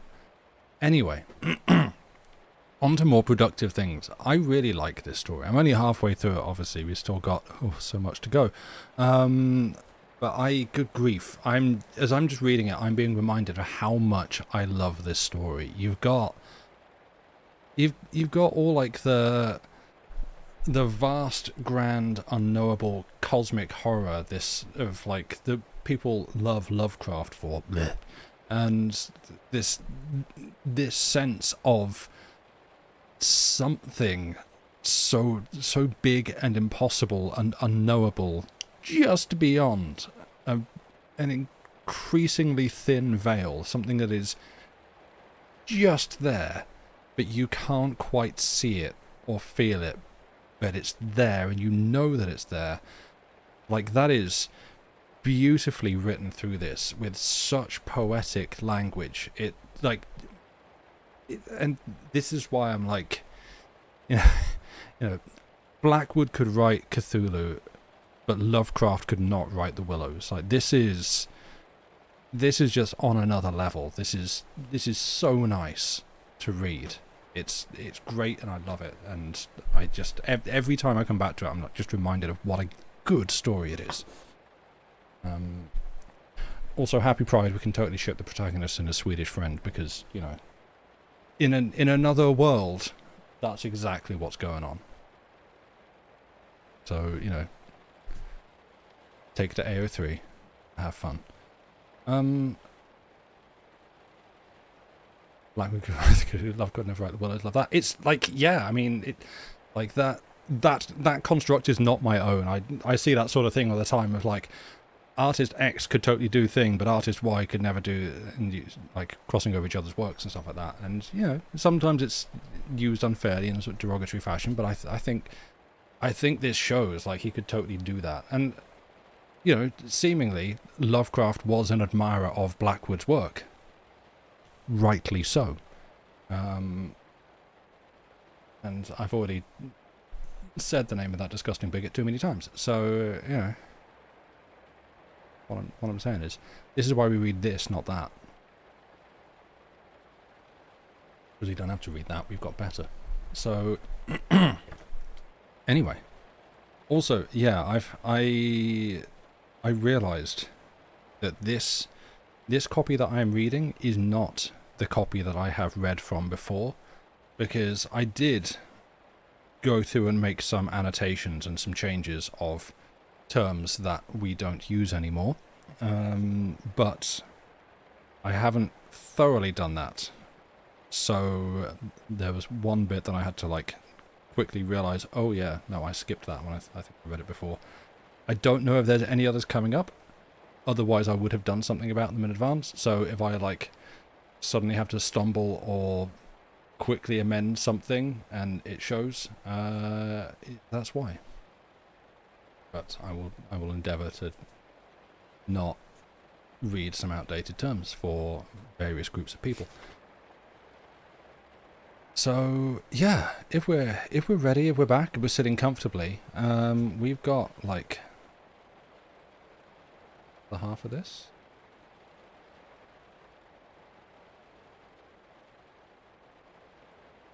No, that is still the vote. Wow. You know what? Well, I had words. Hey. Right. Yeah, okay. We've got a long way to go. Right. If we're ready, let's carry on with The Willows by Algernon Blackwood. Part 4. The sun was high in the heavens when my companion woke me from a heavy sleep and announced that the porridge was cooked and that there was just time to bathe. The grateful smell of frizzling bacon entered the tent door. "River still rising?" he said, "and several islands out in midstream have disappeared altogether. Our own island's much smaller." "Any wood left?" I asked sleepily. "The wood and the island will finish tomorrow in a dead heat," he laughed, "but there's enough to last us till then." I plunged in from the point of the island, which had indeed altered a lot in size and shape during the night, and was swept down in a moment to the landing place opposite the tent. The water was icy, and the banks flew by like the country from an express train. Bathing under such conditions was an exhilarating operation, and the terror of the night seemed cleansed out of me by a process of evaporation in the brain. The sun was blazing hot. Not a cloud showed itself anywhere. The wind, however, had not abated one little jot. Quite suddenly then, the implied meaning of the Swede's words flashed across me, showing that he no longer wished to leave post-haste, and had changed his mind. Enough to last till tomorrow. He assumed we should stay on the island another night. It struck me as odd. The night before he was so positive the other way. How had the change come about?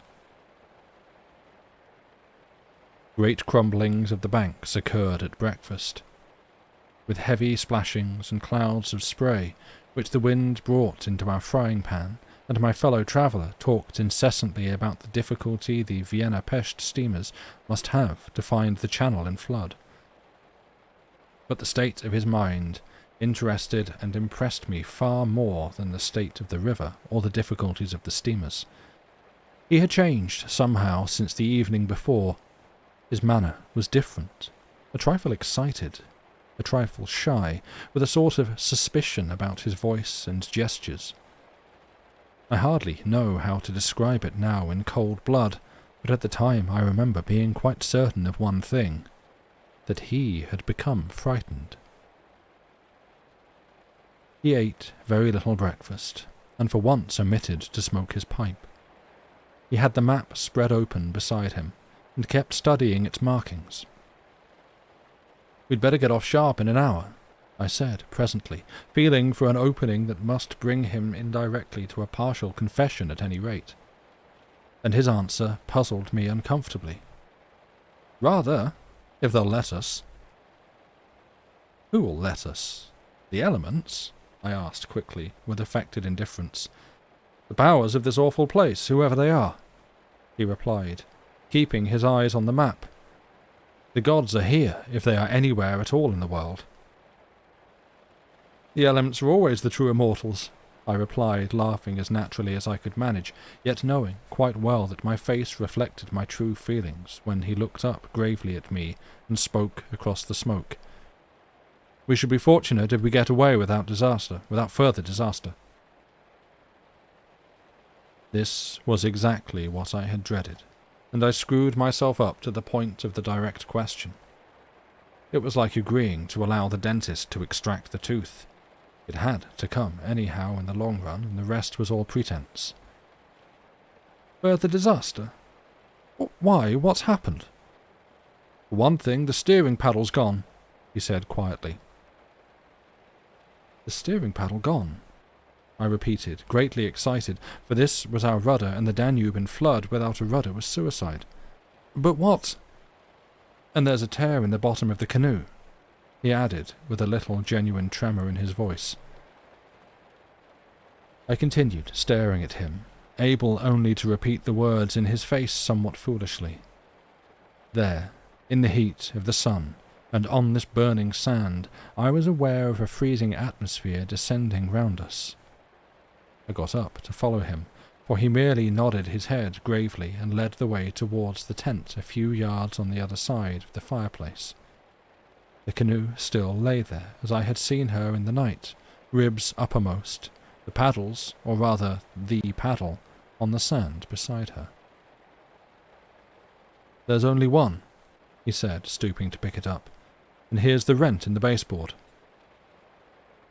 It was on the tip of my tongue to tell him that I had clearly noticed 2 paddles a few hours before, but a second impulse made me think better of it, and I said nothing. I approached to see. There was a long, finely made tear in the bottom of the canoe where a little slither of wood had been taken neatly clean out. It looked as if the tooth of a sharp rock or snag had eaten down her length, and investigation showed that the hole went through. Had we launched out in her without observing it, we must inevitably have found it. At first the water would have made the wood swell so as to close the hole, but once out in midstream the water must have poured in, and the canoe, never more than 2 inches above the surface, would have filled and sunk very rapidly. There, you see an attempt to prepare a victim for her sacrifice. Excuse me. There, you see an attempt to prepare a victim for the sacrifice, I heard him saying, more to himself than to me. 2 victims, rather, he added, as he bent over and ran his fingers along the slit. I began to whistle, a thing I always do unconsciously when utterly nonplussed, and purposely paid no attention to his words. I was determined to consider them foolish. It wasn't there last night, he said presently, straightening up from his examination and looking anywhere but at me. We must have scratched her in landing, of course, I stopped whistling to say. The stones are very sharp. I stopped abruptly, for at that moment he turned round and met my eye squarely. I knew just as well as he did how impossible my explanation was. There were no stones, to begin with. And then there's this to explain too, he added quietly, handing me the paddle and pointing to the blade. A new and curious emotion spread freezingly over me as I took and examined it. The blade was scraped down all over, beautifully scraped, as though someone had sandpapered it with care, making it so thin that the first vigorous stroke must have snapped it off at the elbow. "One of us walked in his sleep and did this thing," I said, feebly. Or it has been filed by the constant stream of sand particles blowing against it by the wind, perhaps." "Ah," said the Swede, turning away, laughing a little. "You can explain everything." "The same wind that caught the steering paddle and flung it so near the bank that it fell in with the next lump that crumbled," I called out after him, absolutely determined to find an explanation for everything he showed me. "I see," he shouted back, turning his head to look at me, before disappearing among the willow bushes. Once alone with these perplexing evidences of personal agency, I think my first thoughts took the form of, one of us must have done this thing, and it certainly was not I. But my second thought decided how impossible it was to suppose, under all the circumstances, that either of us had done it. That my companion, the trusted friend of a dozen similar expeditions, could have knowingly had a hand in it, was a suggestion not to be entertained for a moment. Equally absurd seemed the explanation that this imperturbable and densely practical nature had suddenly become insane and was busied with insane purpose. Yet the fact remained that what disturbed me most, and kept my fear actively alive even in this blaze of sunshine and wild beauty, was the clear certainty that some curious alteration had come about in his mind, that he was nervous, timid, suspicious, aware of goings-on he did not speak about, watching a series of secret and hitherto unmentionable events, waiting, in a word, for a climax that he expected, and, I thought, expected very soon. This grew up in my mind intuitively. I hardly knew how. I made a hurried examination of the tent and its surroundings, but the measurements of the night remained the same. There were deep hollows formed in the sand I now noticed for the first time, basin-shaped and of various depths and sizes, varying from that of a teacup to a large bowl. The wind, no doubt, was responsible for these miniature craters, just as it was for the lifting the paddle and tossing it towards the water. The rent in the canoe was the only thing that seemed quite inexplicable, and, after all, it was conceivable that a sharp point had caught it when we landed. The examination I made of the shore did not assist this theory, but all the same I clung to it with that diminishing portion of my intelligence which I called my reason. An explanation of some kind was an absolute necessity, just as some working explanation of the universe is necessary, however absurd, to the happiness of every individual who seeks to do his duty in the world and face the problems of life. The simile seemed to me at the time in exact parallel. I at once set the pitch melting, and presently the Swedes joined me at the work, though, under the best conditions in the world, the canoe could not be safe for travelling till the following day. I drew his attention casually to the hollows in the sand. "Yes," he said, "I know. They're all over the island. But you can explain them, no doubt." "Wind, of course," I answered without hesitation. "Have you never watched those little whirlwinds in the street that twist and twirl everything into a circle? The sand's loose enough to yield, that's all." He made no reply, and we worked on in silence for a bit. I watched him surreptitiously all the time, and I had an idea he was watching me.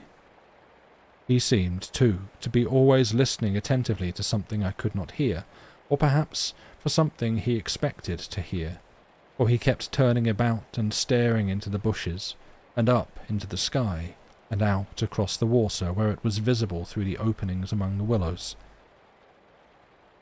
Sometimes he even put his hand to his ear and held it there for several minutes. He said nothing to me, however, about it, and I asked no questions. And meanwhile, as he mended that torn canoe with skill and address, I was glad to notice his absorption in the work, and there was a vague dread in my heart that he would speak of the changed aspects of the Willows. And, if he had noticed that, my imagination could no longer be held a sufficient explanation of it. At length, after a long pause, he began to talk. "Queer thing," he added in a hurried sort of voice, as though he wanted to say something and get it over. "Queer thing. I mean, about that otter last night." I had expected something so totally different that he caught me with surprise, and I looked up sharply. "Shows how lonely this place is. Otters are awfully shy things." "I don't mean that, of course," he interrupted. "I mean, did you think it really was an otter?" "What else, in the name of heaven, what else?" "You know, I saw it before you did, and at first it seemed so much bigger than an otter." "The sunset, as you looked upstream, magnified it or something," I replied. He looked at me absently a moment, as though his mind were busy with other thoughts. "It had such extraordinary yellow eyes," he went on, half to himself. "That was the sun too?" I laughed, a trifle boisterously. "I suppose you'll wonder next if that fellow in the boat—" I suddenly decided not to finish the sentence. He was in the act again of listening, turning his head to the wind, when something in the expression of his face made me halt. The subject dropped, and we went on with our caulking. Apparently, he had not noticed my unfinished sentence. 5 minutes later, however, he looked at me across the canoe, the smoking pitch in his hand, his face exceedingly grave. "I did rather wonder, if you want to know," he said slowly, "what that thing in the boat was. I remember thinking at the time it was not a man. The whole business seemed to rise quite suddenly out of the water." I laughed again boisterously in his face, but this time there was an impatience, and a strain of anger too, in my feeling. "Look here now," I cried. "This place is quite queer enough without going out of our way to imagine things. That boat was an ordinary boat, and the man in it was an ordinary man, and they were both going downstream as fast as they could lick. And that otter was an otter, so don't let's play the fool about it." He looked steadily at me with the same grave expression. He was not in the least annoyed. I took courage from his silence. "And, for heaven's sake," I went on, "don't keep pretending you hear things, because it only gives me the jumps, and there's nothing to hear but the river and this cursed old thundering wind." "You fool," he answered in a low, shocked voice. "You utter fool. That's just the way all victims talk. If you didn't understand just as well as I do, as if you didn't understand just as well as I do." He sneered with scorn in his voice and a sort of resignation. "The best thing you can do is keep quiet and try to hold your mind as firm as possible. This feeble attempt at self-deception only makes the truth harder when you're forced to meet it." My little effort was over, and I found nothing more to say, for I knew quite well his words were true, and that I was the fool, not he. Up to a certain stage in the adventure he kept ahead of me easily, and I think I felt annoyed to be out of it, to be thus proved less psychic, less sensitive than himself to these extraordinary happenings, and half ignorant all the time of what was going on under my very nose. He knew from the very beginning, apparently, but at the moment I wholly missed the point of his words about the necessity of there being a victim, and that we ourselves were destined to satisfy the want. I dropped all pretense thenceforward, but thenceforward likewise my fear increased steadily to the climax. "But you're quite right about one thing," he added before the subject passed, "and that is that we're wiser not to talk about it, or even to think about it, because what one thinks finds expression in words, and what one says happens." That afternoon, while the canoe dried and hardened, we spent trying to fish, testing the leak, collecting wood, and watching the enormous flood of rising water. Masses of driftwood swept near our shores sometimes, and we fished for them with long willow branches. The island grew perceptibly smaller as the banks were torn away with great gulps and splashes. The weather kept brilliantly fine till about 4 o'clock, and then for the first time for 3 days the wind showed signs of abating. Clouds began to gather in the southwest, spreading thence slowly over the sky. The lessening of the wind came as a great relief, for the incessant roaring, banging and thundering had irritated our nerves. Yet the silence that came about 5 o'clock with its sudden cessation was in a manner quite as oppressive. The booming of the river had everything in its own way then. It filled the air with deep murmurs, more musical than the wind noises, but infinitely more monotonous. The wind held many notes, rising, falling, always beating out some sort of great elemental tune, whereas the river's song lay between 3 notes at most, dull pedal notes that held a lugubrious quality foreign to the wind, and somehow seemed to me, in my then nervous state, to sound wonderfully well the music of doom. It was extraordinary, too, how the withdrawal suddenly of bright sunlight took everything out of the landscape, and made for cheerfulness. And since this particular landscape had already managed to convey the suggestion of something sinister, the change, of course, was all the more unwelcome and noticeable. For me, I know the darkening outlook became distinctly more alarming, and I found myself more than once calculating how soon after sunset the full moon would get up in the east, and whether the gathering clouds would greatly interfere with her lighting of the little island. With this general hush of the wind, though it still indulged in occasional brief gusts, the river seemed to me to grow blacker, the willows to stand more densely together. The latter, too, kept up a sort of independent movement of their own, rustling among themselves when no wind stirred, and shaking oddly from the roots upwards. When common objects in this way become charged with the suggestion of horror, they stimulate the imagination far more than things of unusual appearance, and these bushes, crowding huddled about us, assumed for me in the darkness a bizarre grotesquerie of appearance that lent to them somehow the aspect of purposeful and living creatures. Their very ordinariness, I felt, masked what was malignant and hostile to us. The forces of the region drew nearer with the coming of the night. They were focusing upon our island, and more particularly upon ourselves. For thus, somehow, in the terms of the imagination, did my really indescribable sensations in this extraordinary place present themselves. I had slept a good deal in the early afternoon, and had thus recovered somewhat from the exhaustion of a disturbed night, but this only served apparently to render me more susceptible than before to the obsessing spell of the haunting. I fought against it, laughing at my feelings as absurd and childish, with very obvious physiological explanations, yet, in spite of every effort, they gained in strength upon me, so that I dreaded the night as a child lost in a forest must dread the approach of darkness. The canoe we had carefully covered with a waterproof sheet during the day, and the one remaining paddle had been securely tied by the Swede to the base of a tree, lest the wind should rob us of that too.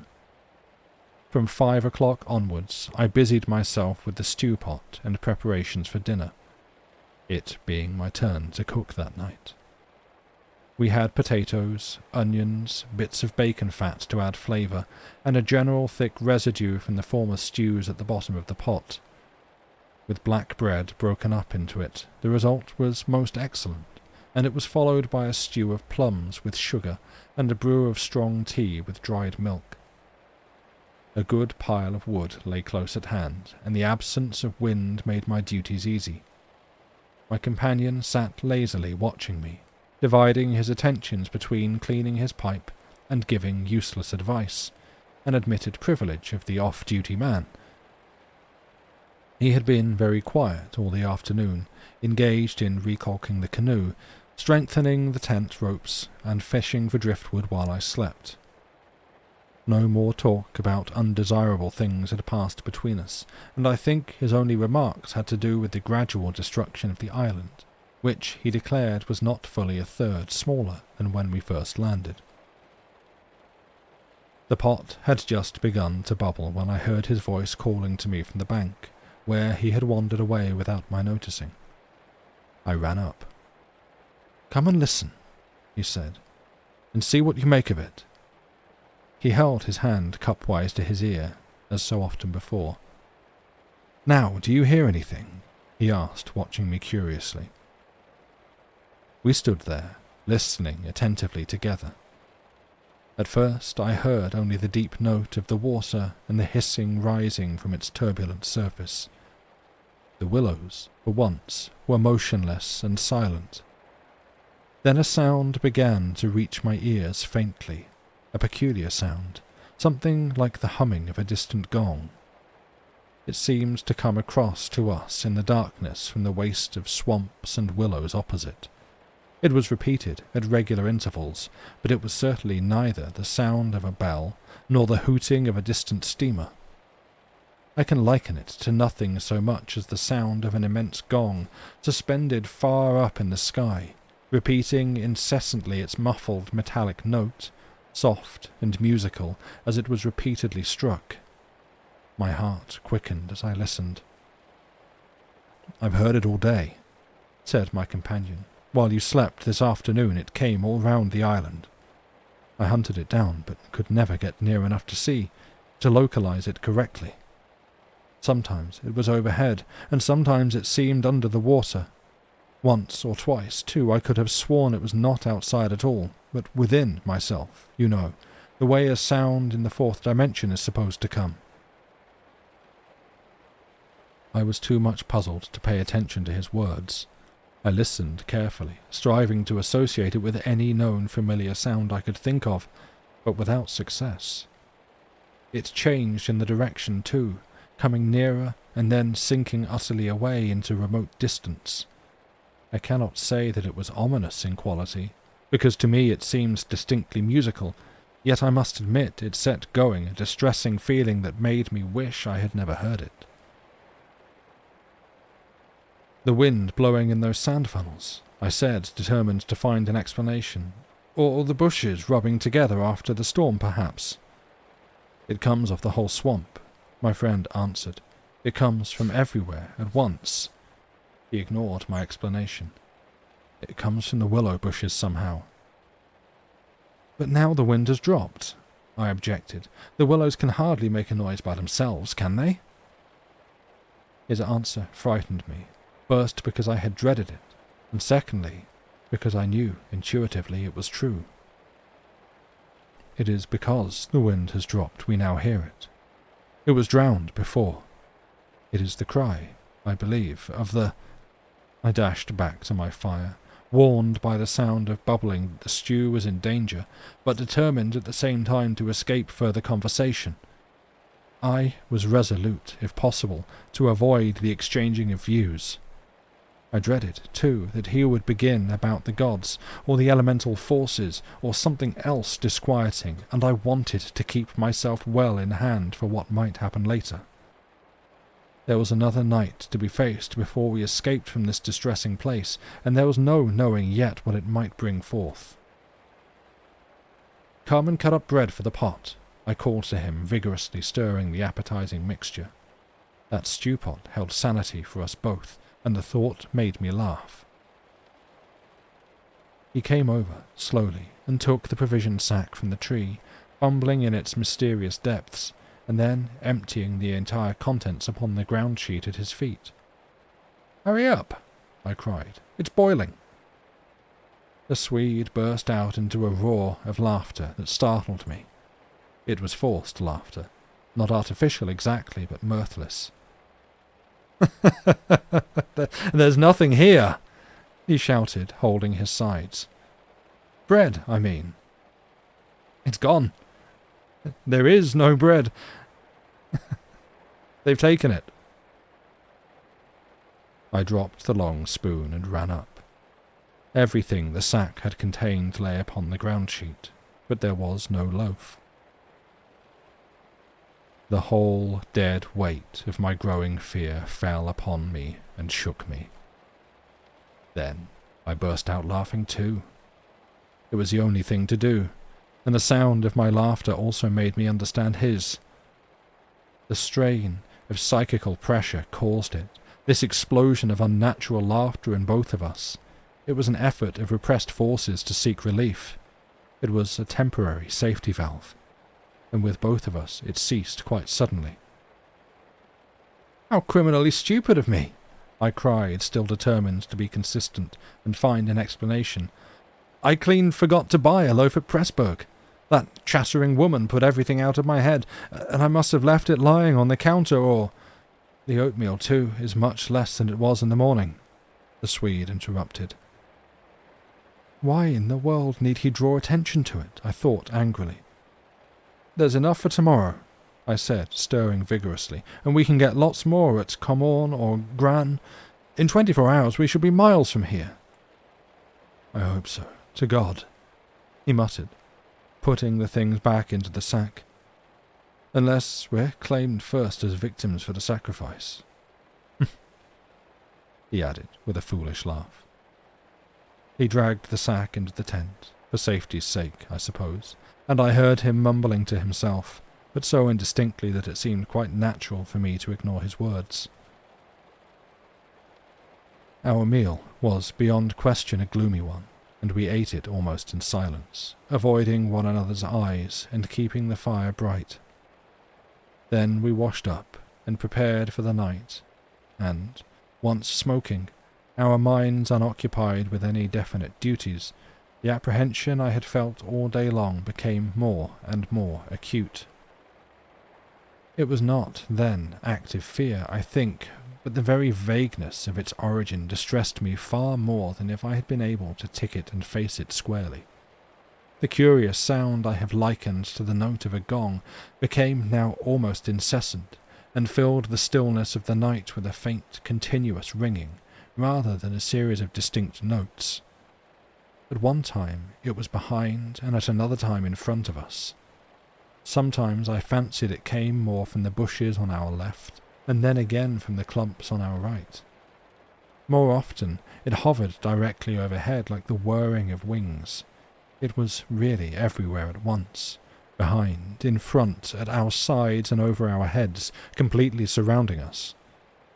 The sound really defies description, but nothing within my knowledge is like that ceaseless muffled humming rising off the deserted world of swamps and willows. We sat smoking in comparative silence, the strain growing every minute greater. The worst feature of the situation seems to me that we did not know what to expect, and could therefore make no sort of preparation by way of defence. We could anticipate nothing. My explanations made in the sunshine, moreover, now came to haunt me with their foolish and wholly unsatisfactory nature, and it was more and more clear to us that some kind of plain talk with my companion was inevitable, whether I liked it or not. After all, we had to spend the night together, and to sleep in the same tent side by side. I saw that I could not get along much longer without the support of his mind, and for that, of course, plain talk was imperative.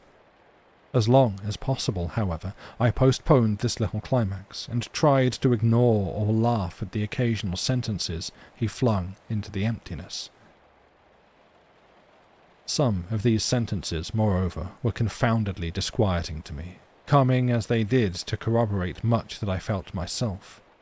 Corroboration, too, which made it so much more convincing from a totally different point of view. He composed such curious sentences, and hurled them at me in such an inconsequential sort of way, as though his main line of thought was secret to himself, and these fragments were mere bits he found it impossible to digest. He got rid of them by uttering them. Speech relieved him. It was like being sick. There are things about us, I'm sure, that make for disorder, disintegration, destruction. Our destruction, he said once while the fire blazed between us. We've strayed out of a safe line somewhere. And another time, when the gong sounds had come nearer, ringing much louder than before, and directly over our heads, he said, as though talking to himself, "I don't think a gramophone would show any record of that. The sound doesn't come to me by the ears at all. The vibrations reach me in another manner altogether, and seem to be within me, which is precisely how a fourth-dimensional sound might be supposed to make itself heard." I purposefully made no reply to this, but I sat up a little closer to the fire and peered about me into the darkness. The clouds were massed all over the sky, and no trace of moonlight came through. Very still, too, everything was, so that the river and the frogs had things all their own way. "It has that about it," he went on, "which is utterly out of common experience. It is unknown.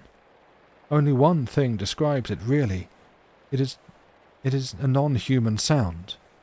I mean, a sound outside humanity."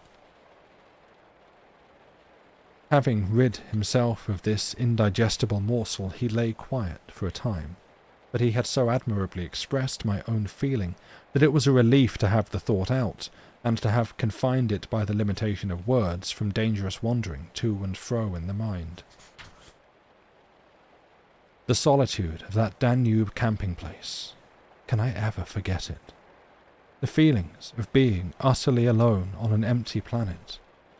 My thoughts ran incessantly upon cities and the haunts of men. I would have given my soul, as the saying is, for the feel of those barbarian villages we had passed through by the score, for the normal, human commonplaces, peasants drinking beer, tables beneath the trees, hot sunshine, and a ruined castle on the rocks behind the red-roofed church. Even the tourists would have been welcome. Yet what I felt of dread was no ordinary ghostly fear.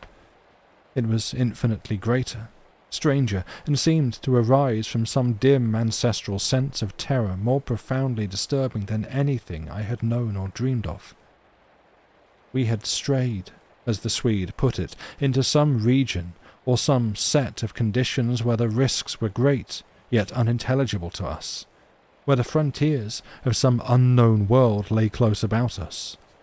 It was a spot held by the dwellers in some outer space, a sort of peephole whence they could spy upon the earth, themselves unseen, a point where the veil between had worn a little thin. As the final result of too long a sojourn here, we should be carried over the border and deprived of what we called our lives, yet by mental, not physical processes. In that sense, as he said, we should be the victims of our adventure. A sacrifice. It took us in different fashion, each according to the measure of his sensitiveness and powers of resistance. I translated it vaguely into a personification of the mightily disturbed elements, investing them with the horror of a deliberate and malefic purpose, resentful of our audacious intrusion into their breeding place, whereas my friend threw it into the unoriginal form at first of a trespass on some ancient shrine, some place where the old gods still held sway, where the emotional forces of former worshippers still clung, and the ancestral portion of him yielded to the old pagan spell. At any rate, here was a place unpolluted by men, kept clean by the winds from coarsening human influences, a place where spiritual agencies were within reach and aggressive. Never before or since have I been so attacked by indescribable suggestions of a beyond region, of another scheme of life, another revolution not parallel to the human. And in the end our minds would succumb under the weight of the awful spell, and we should be drawn across the frontier into their world. Small things testified to the amazing influence of the place, and now in the silence round the fire they allowed themselves to be noted by the mind. The very atmosphere had proved itself a magnifying medium to distort every indication, the otter rolling in the current, the hurrying boatman making signs, the shifting willows, one and all had been robbed of its natural character and revealed in something of its other aspect, as it existed across the border to that other region.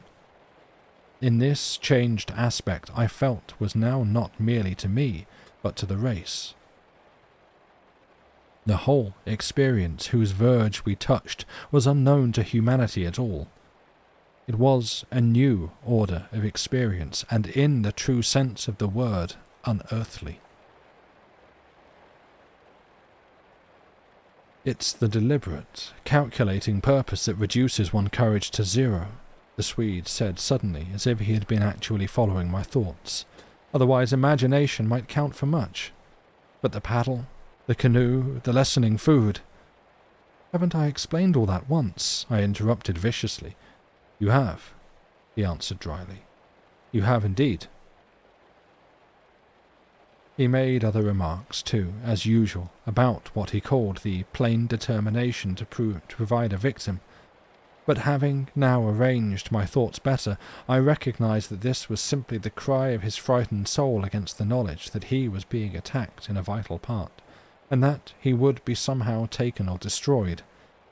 The situation called for a courage and calmness of reason that neither of us could compass, and I have never before been so clearly conscious of two persons in me, the one that explained everything, and the other that laughed at such foolish explanations, yet was horribly afraid.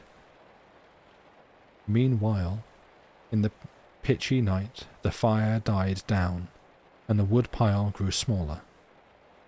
Neither of us moved to replenish the stock, and the darkness consequently came up very close to our faces. A few feet beyond the circle of firelight, it was inky black. Occasionally, a stray puff of wind set the willows shivering about us, but apart from this not very welcome sound, a deep and depressing silence reigned, broken only by the gurgling of the river and the humming of the air overhead. We both missed, I think, the shouting company of the winds. At length, at a moment when a stray puff prolonged itself as though the wind were about to rise again, I reached the point for me of saturation, the point where it was absolutely necessary to find relief in plain speech, or else to betray myself by some hysterical extravagance that must have been far worse in its effect upon both of us. I kicked the fire into a blaze and turned to my companion abruptly. He looked up with a start. "I can't disguise it any longer," I said. "I don't like this place, and the darkness, and the noises, and the awful feelings I get. There's something here that beats me utterly. I'm in a blue funk, and that's the plain truth. If the other shore was different, I swear I'd be inclined to swim for it." The Swede's face turned very white beneath the deep tan of sun and wind. He stared straight at me and answered quietly, but his voice betrayed his huge excitement by its unnatural calmness.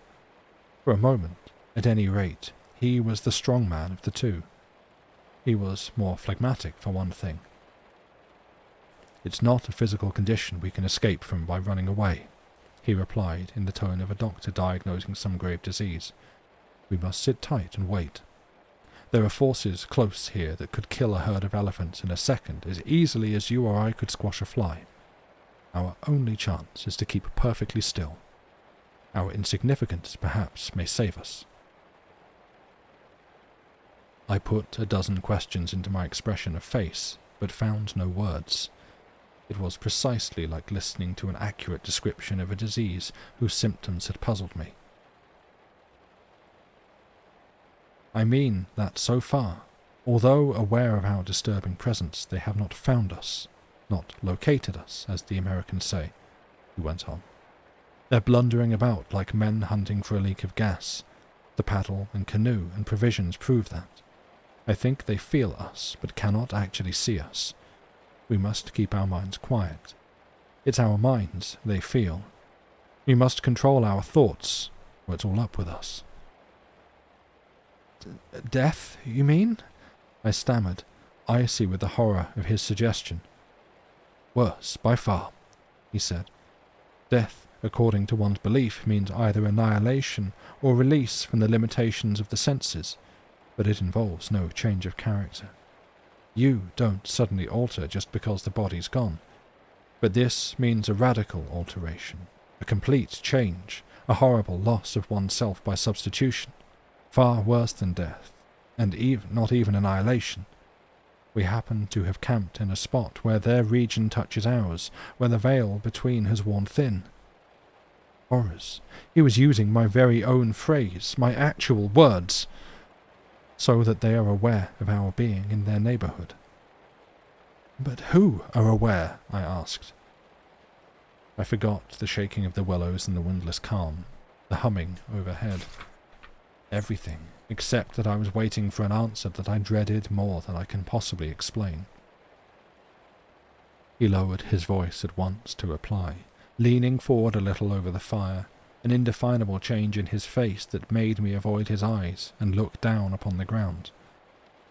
"All my life," he said, "I have been strangely, vividly conscious of another region, not far removed from our own world in one sense, yet wholly different in kind, where great things go on unceasingly, where immense and terrible personalities hurry by, intent on vast purposes compared to which earthly affairs, the rise and fall of nations, the destinies of empires, the fate of armies and continents, are all as dust in the balance. Vast purposes, I mean, that deal directly with the soul, and not indirectly with mere expressions of the soul,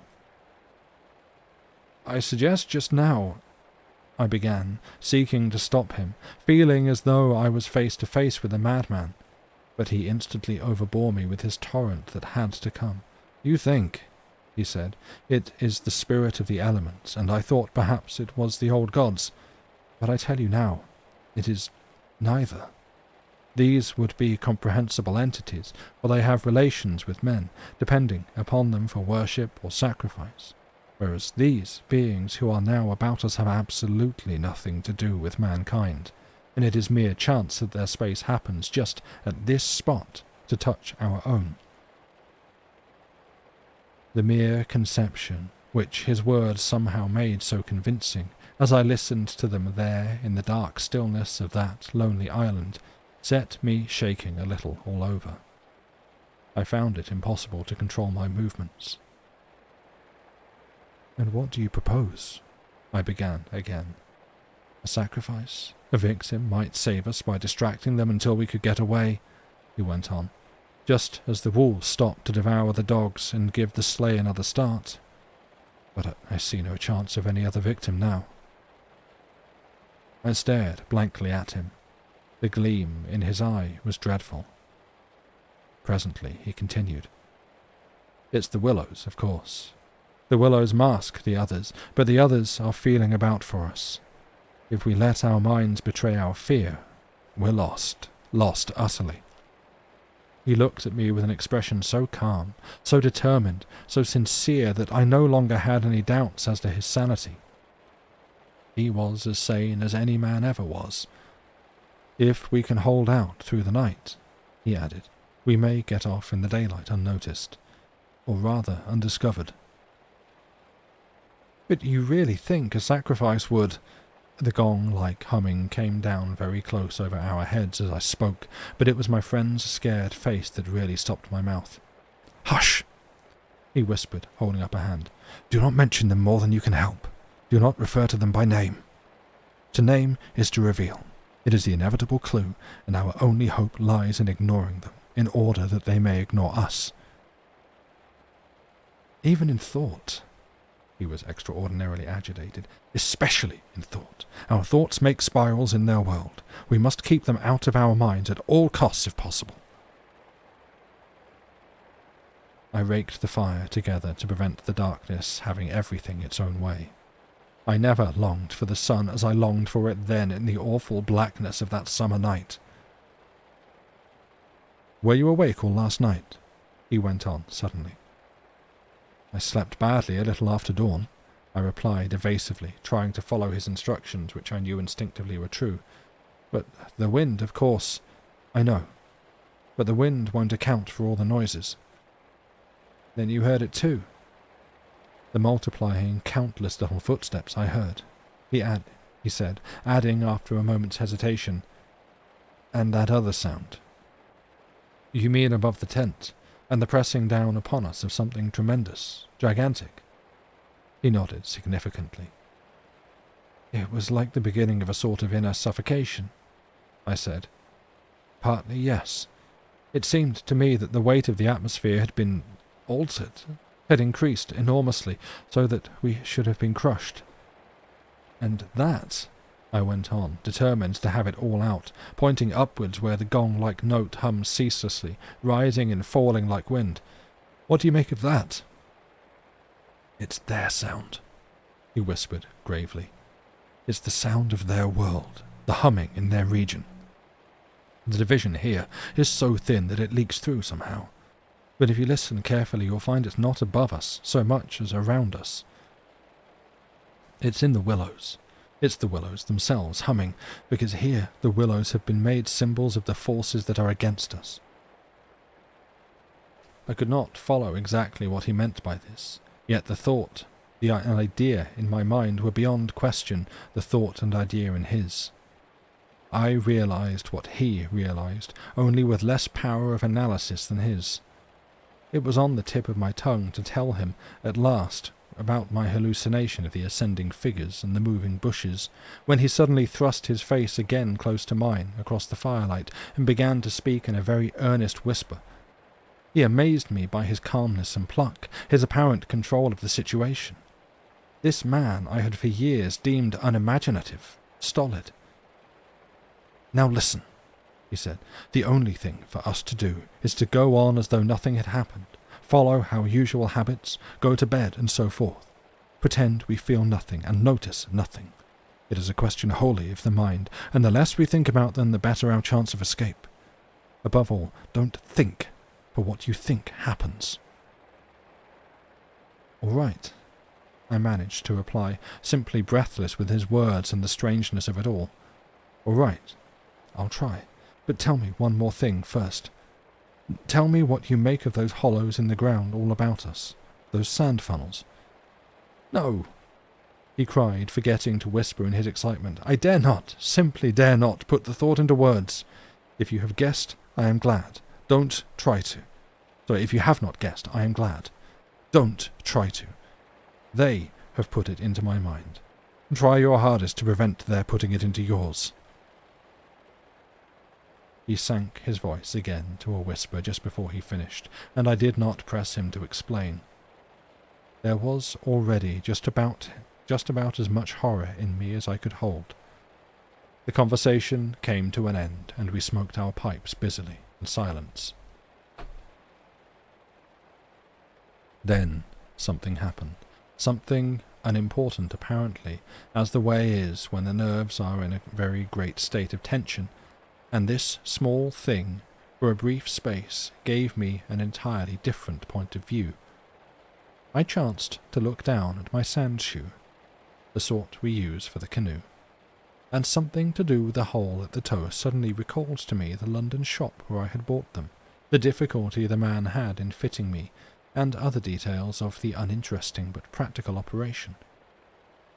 At once, in its train, followed a wholesome view of the modern sceptical world I was accustomed to move in at home. I thought of roast beef and ale, motor cars, policemen, brass bands, and a dozen other things that proclaimed the soul of ordinariness or utility. The effect was immediate and astonishing even to myself. Psychologically, I suppose it was simply a sudden and violent reaction after the strain of living in an atmosphere of things that, to the normal consciousness, must seem impossible and incredible. But whatever the cause, it momentarily lifted the spell from my heart and left me for the short space of a minute feeling free and utterly unafraid. I looked up at my friend opposite. "You damned old pagan!" I cried, laughing aloud in his face.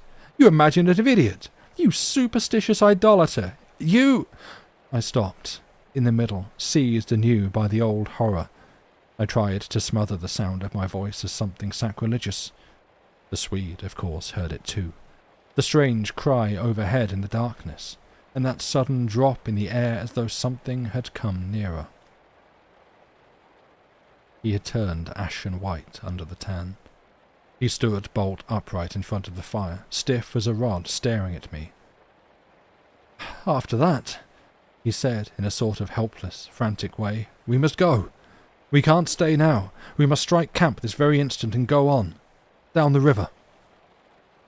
He was talking, I saw, quite wildly, his words dictated by abject terror, the terror he had resisted so long, but which had caught him at last. "In the dark!" I exclaimed, shaking with fear after my hysterical outburst, but still realizing our position better than he did. "Sheer madness! The river's in flood, and we've only got a single paddle. Besides, we only go deeper into their country. There's nothing ahead for 50 miles but willows, willows, willows!" He sat down again in a state of semi-collapse. The positions, by one of those kaleidoscopic changes nature loves, were suddenly reversed, and the control of our forces passed over into my hands. His mind at last had reached the point where it was beginning to weaken. "What on earth possessed you to do such a thing?" he whispered with the awe of genuine terror in his voice and face. I crossed round to his side of the fire. I took both his hands in mine, kneeling down beside him and looking straight into his frightened eyes. "We'll make one more blaze," I said firmly, "and then turn in for the night. At sunrise, we'll be off full speed for Come On. Now, pull yourself together a bit and remember your own advice about not thinking fear." He said no more, and I saw that he would agree and obey. In some measure, too, it was a sort of relief to get up and make an excursion into the darkness for more wood. We kept close together, almost touching, groping among the bushes and along the bank. The humming overhead never ceased, but seemed to me to grow louder as we increased our distance from the fire. It was shivery work. We were grubbing away in the middle of a thickish clump of willows, where some driftwood from a former flood had caught high among the branches, when my body was seized in a grip that made me half drop upon the sand. It was the Swede. He had fallen against me and was clutching me for support. I heard his breath coming and going in short gasps. "Look, by my soul!" he whispered, and for the first time in my experience I knew what it was to hear tears of terror in a human voice. He was pointing to the fire, some 50 feet away. I followed the direction of his finger, and I swear my heart missed a beat. There, in front of the dim glow, something was moving. I saw it through the veil that hung before my eyes like the gauze drop curtain used at the back of a theatre, hazily, a little. It was neither a human figure nor an animal. To me it gave the strange impression of being as large as several animals grouped together, like horses, 2 or 3 moving slowly.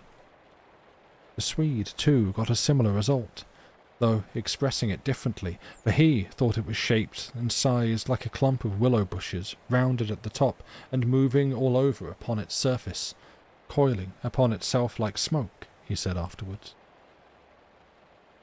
I watched it settle downwards through the bushes. He sobbed at me. "Look, by God, it's coming this way! Oh, oh!"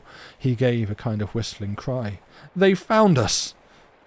I gave one terrified glance which just enabled me to see that the shadowy form was swinging towards us through the bushes, and then I collapsed backwards with a crash into the branches. These failed, of course, to support my weight, so that with the Swede on top of me we fell in a struggling heap upon the sand. I really hardly knew what was happening. I was conscious only of a sort of enveloping sensation of icy fear that plucked the nerves out of their fleshy covering, twisting them this way and that, and replaced them quivering. My eyes were tightly shut. Something in my throat choked me. A feeling that my consciousness was expanding, extending out into space, swiftly gave way to another feeling that I was losing it altogether and about to die. An acute spasm of pain passed through me, and I was aware that the Swede had hold of me in such a way that he hurt me abominably. It was the way he caught at me in falling. But it was the pain, he declared afterwards, that saved me. It caused me to forget them and think of something else at the very instant when they were about to find me. It concealed my mind from them at the moment of discovery, yet just in time to evade their terrible seizing of me. He himself, he says, actually swooned at the same moment, and that was what saved him. I only know that at a later date, how long or short it is impossible to say, I found myself scrambling up out of the slippery network of willow branches, and saw my companion standing in front of me holding out a hand to assist me. I stared at him, in a dazed way, rubbing the arm he had twisted for me. Nothing came to me to say, somehow. "I lost consciousness for a moment or two," I heard him say. "That's what saved me. It made me stop thinking about them." "You nearly broke my arm in two," I said, uttering my only connected thought at the moment. A numbness came over me. "That's what saved you," he replied. "Between us, we've managed to set them off on a false tack somewhere. The humming has ceased. It's gone. For the moment, at any rate." A wave of hysterical laughter seized me again, and this time spread to my friend too. Great healing gusts of shaking laughter that brought a tremendous sense of relief in their train. We made our way back to the fire, and put the wood on so that it blazed at once. Then we saw that the tent had fallen over, and lay in a tangled heap upon the ground. We picked it up, and during the process tripped more than once and caught our feet in sand. "It's those sand funnels!" exclaimed the Swede when the tent was up again and the firelight lit up the ground for several yards about us. "And look at the size of them!" All round the tent and about the fireplace where we had seen the moving shadows, there were deep funnel-shaped hollows in the sand, exactly similar to the ones we had already found over the island, only far bigger and deeper, beautifully formed and wide enough in some instances to admit the whole of my foot and leg. Neither of us said a word. We both knew that sleep was the safest thing we could do, and to bed we went accordingly without further delay, having first thrown sand on the fire and taken the provision sack and the paddle inside the tent with us. The canoe, too, we propped in such a way at the end of the tent that our feet touched it, and the least motion would disturb and wake us. In case of emergency, too, we went again to bed in our clothes, ready for a sudden start. Part 5.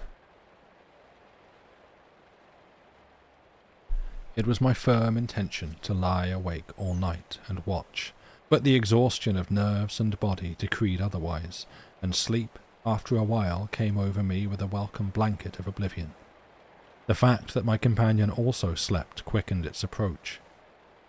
At first he fidgeted, and constantly sat up, asking me if I heard this or heard that. He tossed about on his cork mattress, and said the tent was moving and the river had risen over the point of the island. But each time I went out to look, I returned with the report that all was well, and finally he grew calmer and lay still. Then, at length, his breathing became regular, and I heard unmistakable sounds of snoring. The first and only time in my life when snoring has been a welcome and calming influence. This, I remember, was the last thought in my mind before dozing off. A difficulty in breathing woke me, and I found the blanket over my face. But something else besides the blanket was pressing upon me, and my first thought was that my companion had rolled off his mattress onto my own in his sleep. I called to him and sat up, and at the same moment it came to me that the tent was surrounded. That sound of multitudinous soft pattering was again audible outside, filling the night with horror. I called again to him, louder than before. He did not answer, but I missed the sound of his snoring, and also noticed that the flap of the tent was down. This was the unpardonable sin. I crawled out in the darkness to hook it back securely, and it was then, for the first time, I realized positively that the Swede was not there. He had gone. I dashed out in a mad run, seized by a dreadful agitation, and the moment I was out, I plunged into a sort of torrent of humming that surrounded me completely and came out of every quarter of the heavens at once. It was that same familiar humming. Gone mad. A swarm of great invisible bees might have been about me in the air. The sound seemed to thicken the very atmosphere, and I felt that my lungs worked with difficulty. But my friend was in danger, and I could not hesitate. The dawn was just about to break, and a faint whitish light spread upwards over the clouds from a thin strip of clear horizon. No wind stirred, and I could just make out the bushes and river beyond, and the pale sandy patches. In my excitement I ran frantically to and fro about the island, calling him by name, shouting at the top of my voice the first words that came into my head. But the willows smothered my voice, and the humming muffled it, so that the sound only travelled a few feet round me. I plunged among the bushes, tripping headlong, tumbling over roots, and scraping my face as I tore this way and that among the preventing branches. Then, quite unexpectedly, I came out upon the island's point and saw a dark figure outlined between the water and the sky. It was the Swede, and already he had one foot in the river. A moment more, and he would have taken the plunge. I threw myself upon him, flinging my arms about his waist and dragging him shorewards with all my strength. Of course, he struggled furiously, making a noise all the time, just like that cursed humming, and using the most outlandish phrases in his anger about going inside to them, and taking the way of the water and the wind. God only knows what more besides, that I tried in vain to recall afterwards, but which turned me sick with horror and amazement as I listened.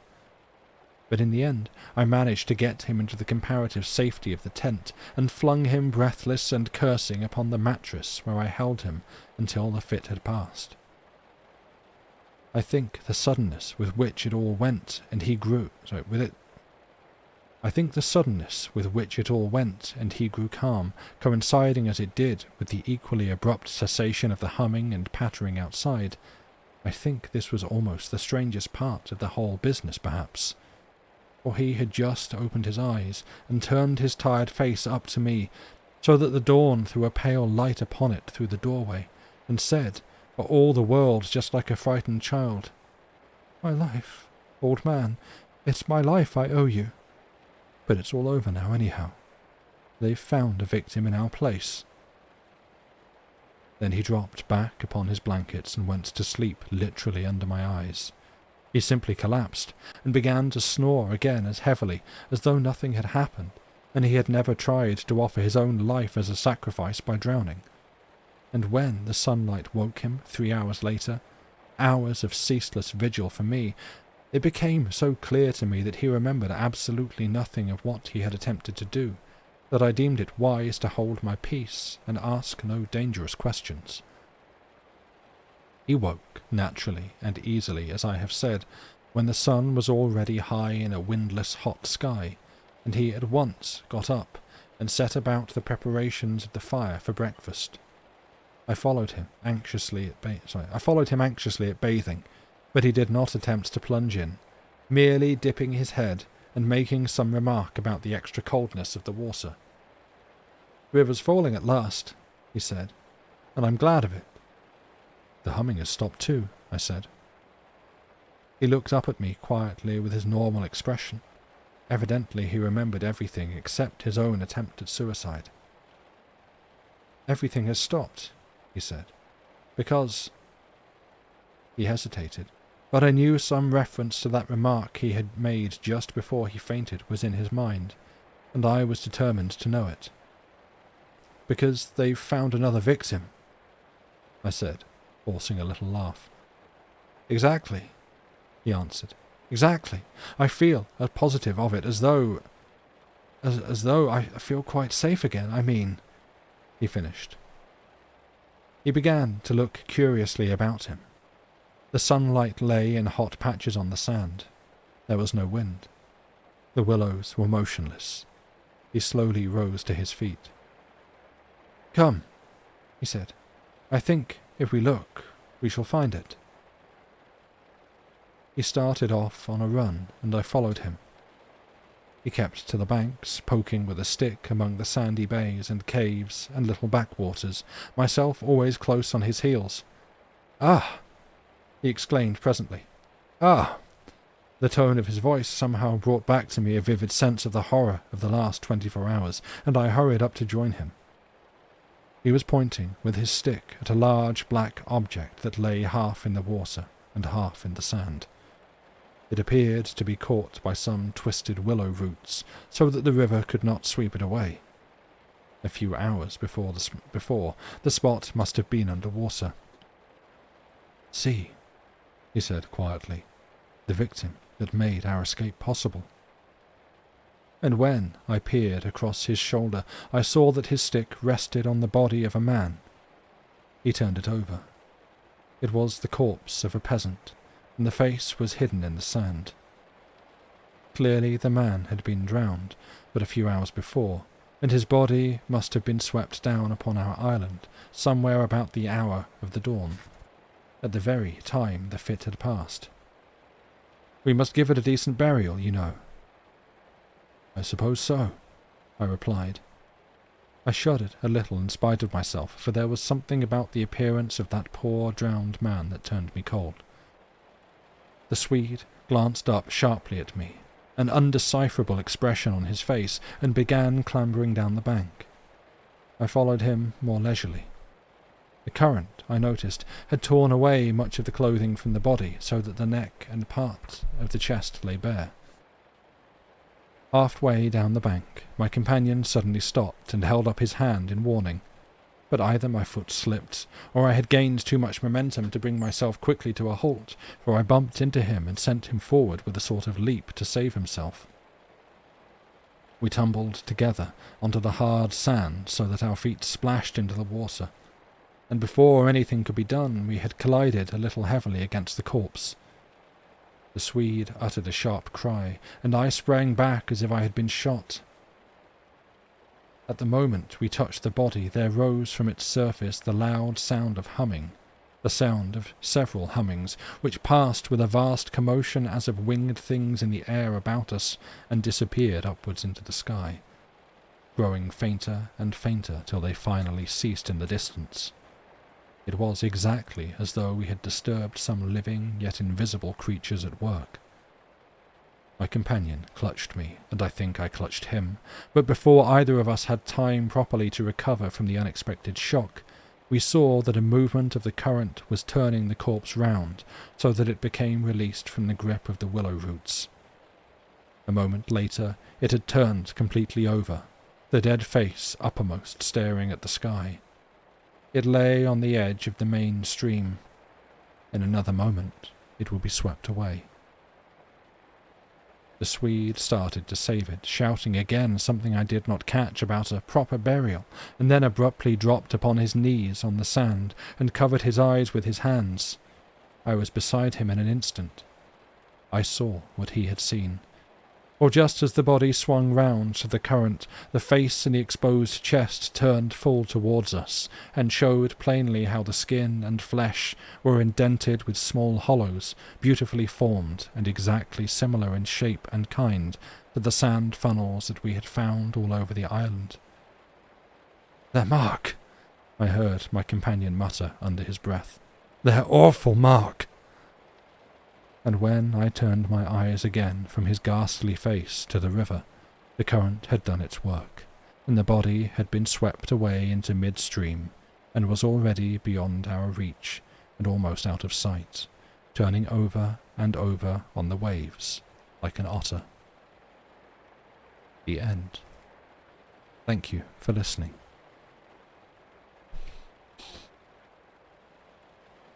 Ooh, that was a marathon. That was a long one. And sincerely, thank you for listening. That was a long old story, and it's a long old time to ask for your attention. So yeah, those of you that have been here from the start or near to the start or came in and stuck around, thank you very much. It's still so good. Yeah, like I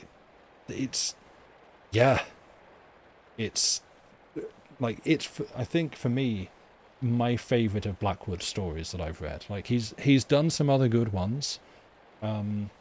He's done some that started well and sort of ran off the rails a little bit, like The Human Chord. I thought half of it was good, and then the back half, well, it wasn't what I was looking for. Obviously that's a much different and longer story, but yeah, I think that there's a reason the Willows sits like highly in his body of work. But that brings us to the end of the stream, and I do know a place that we could raid. There is the usual Blue Skittle who is on, but yeah.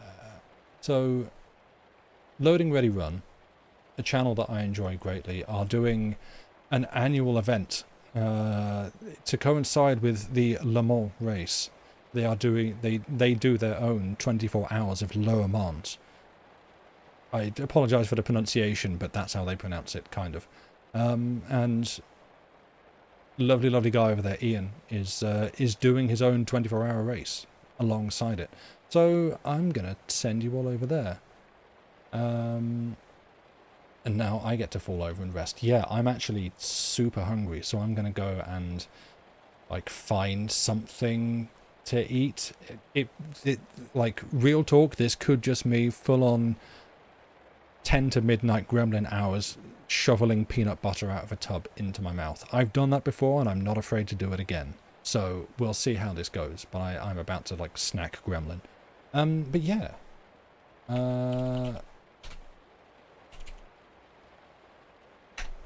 That is...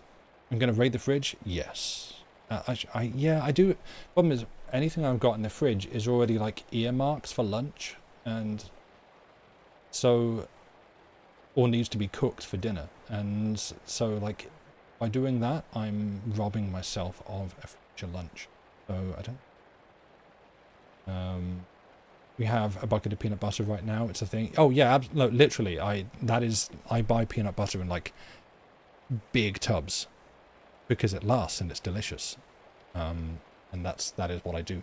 But yeah, I'm going to send you over to LRR. They are a lovely, friendly, inclusive group of people. They're doing a fun event, and I hope you shall go over there and enjoy it, and you know, say hello, chuck them a follow if you aren't. And yeah, I'm not sure. I presume Lucy is planning to read again on Wednesday. I don't know what is coming up. Smooth or crunchy?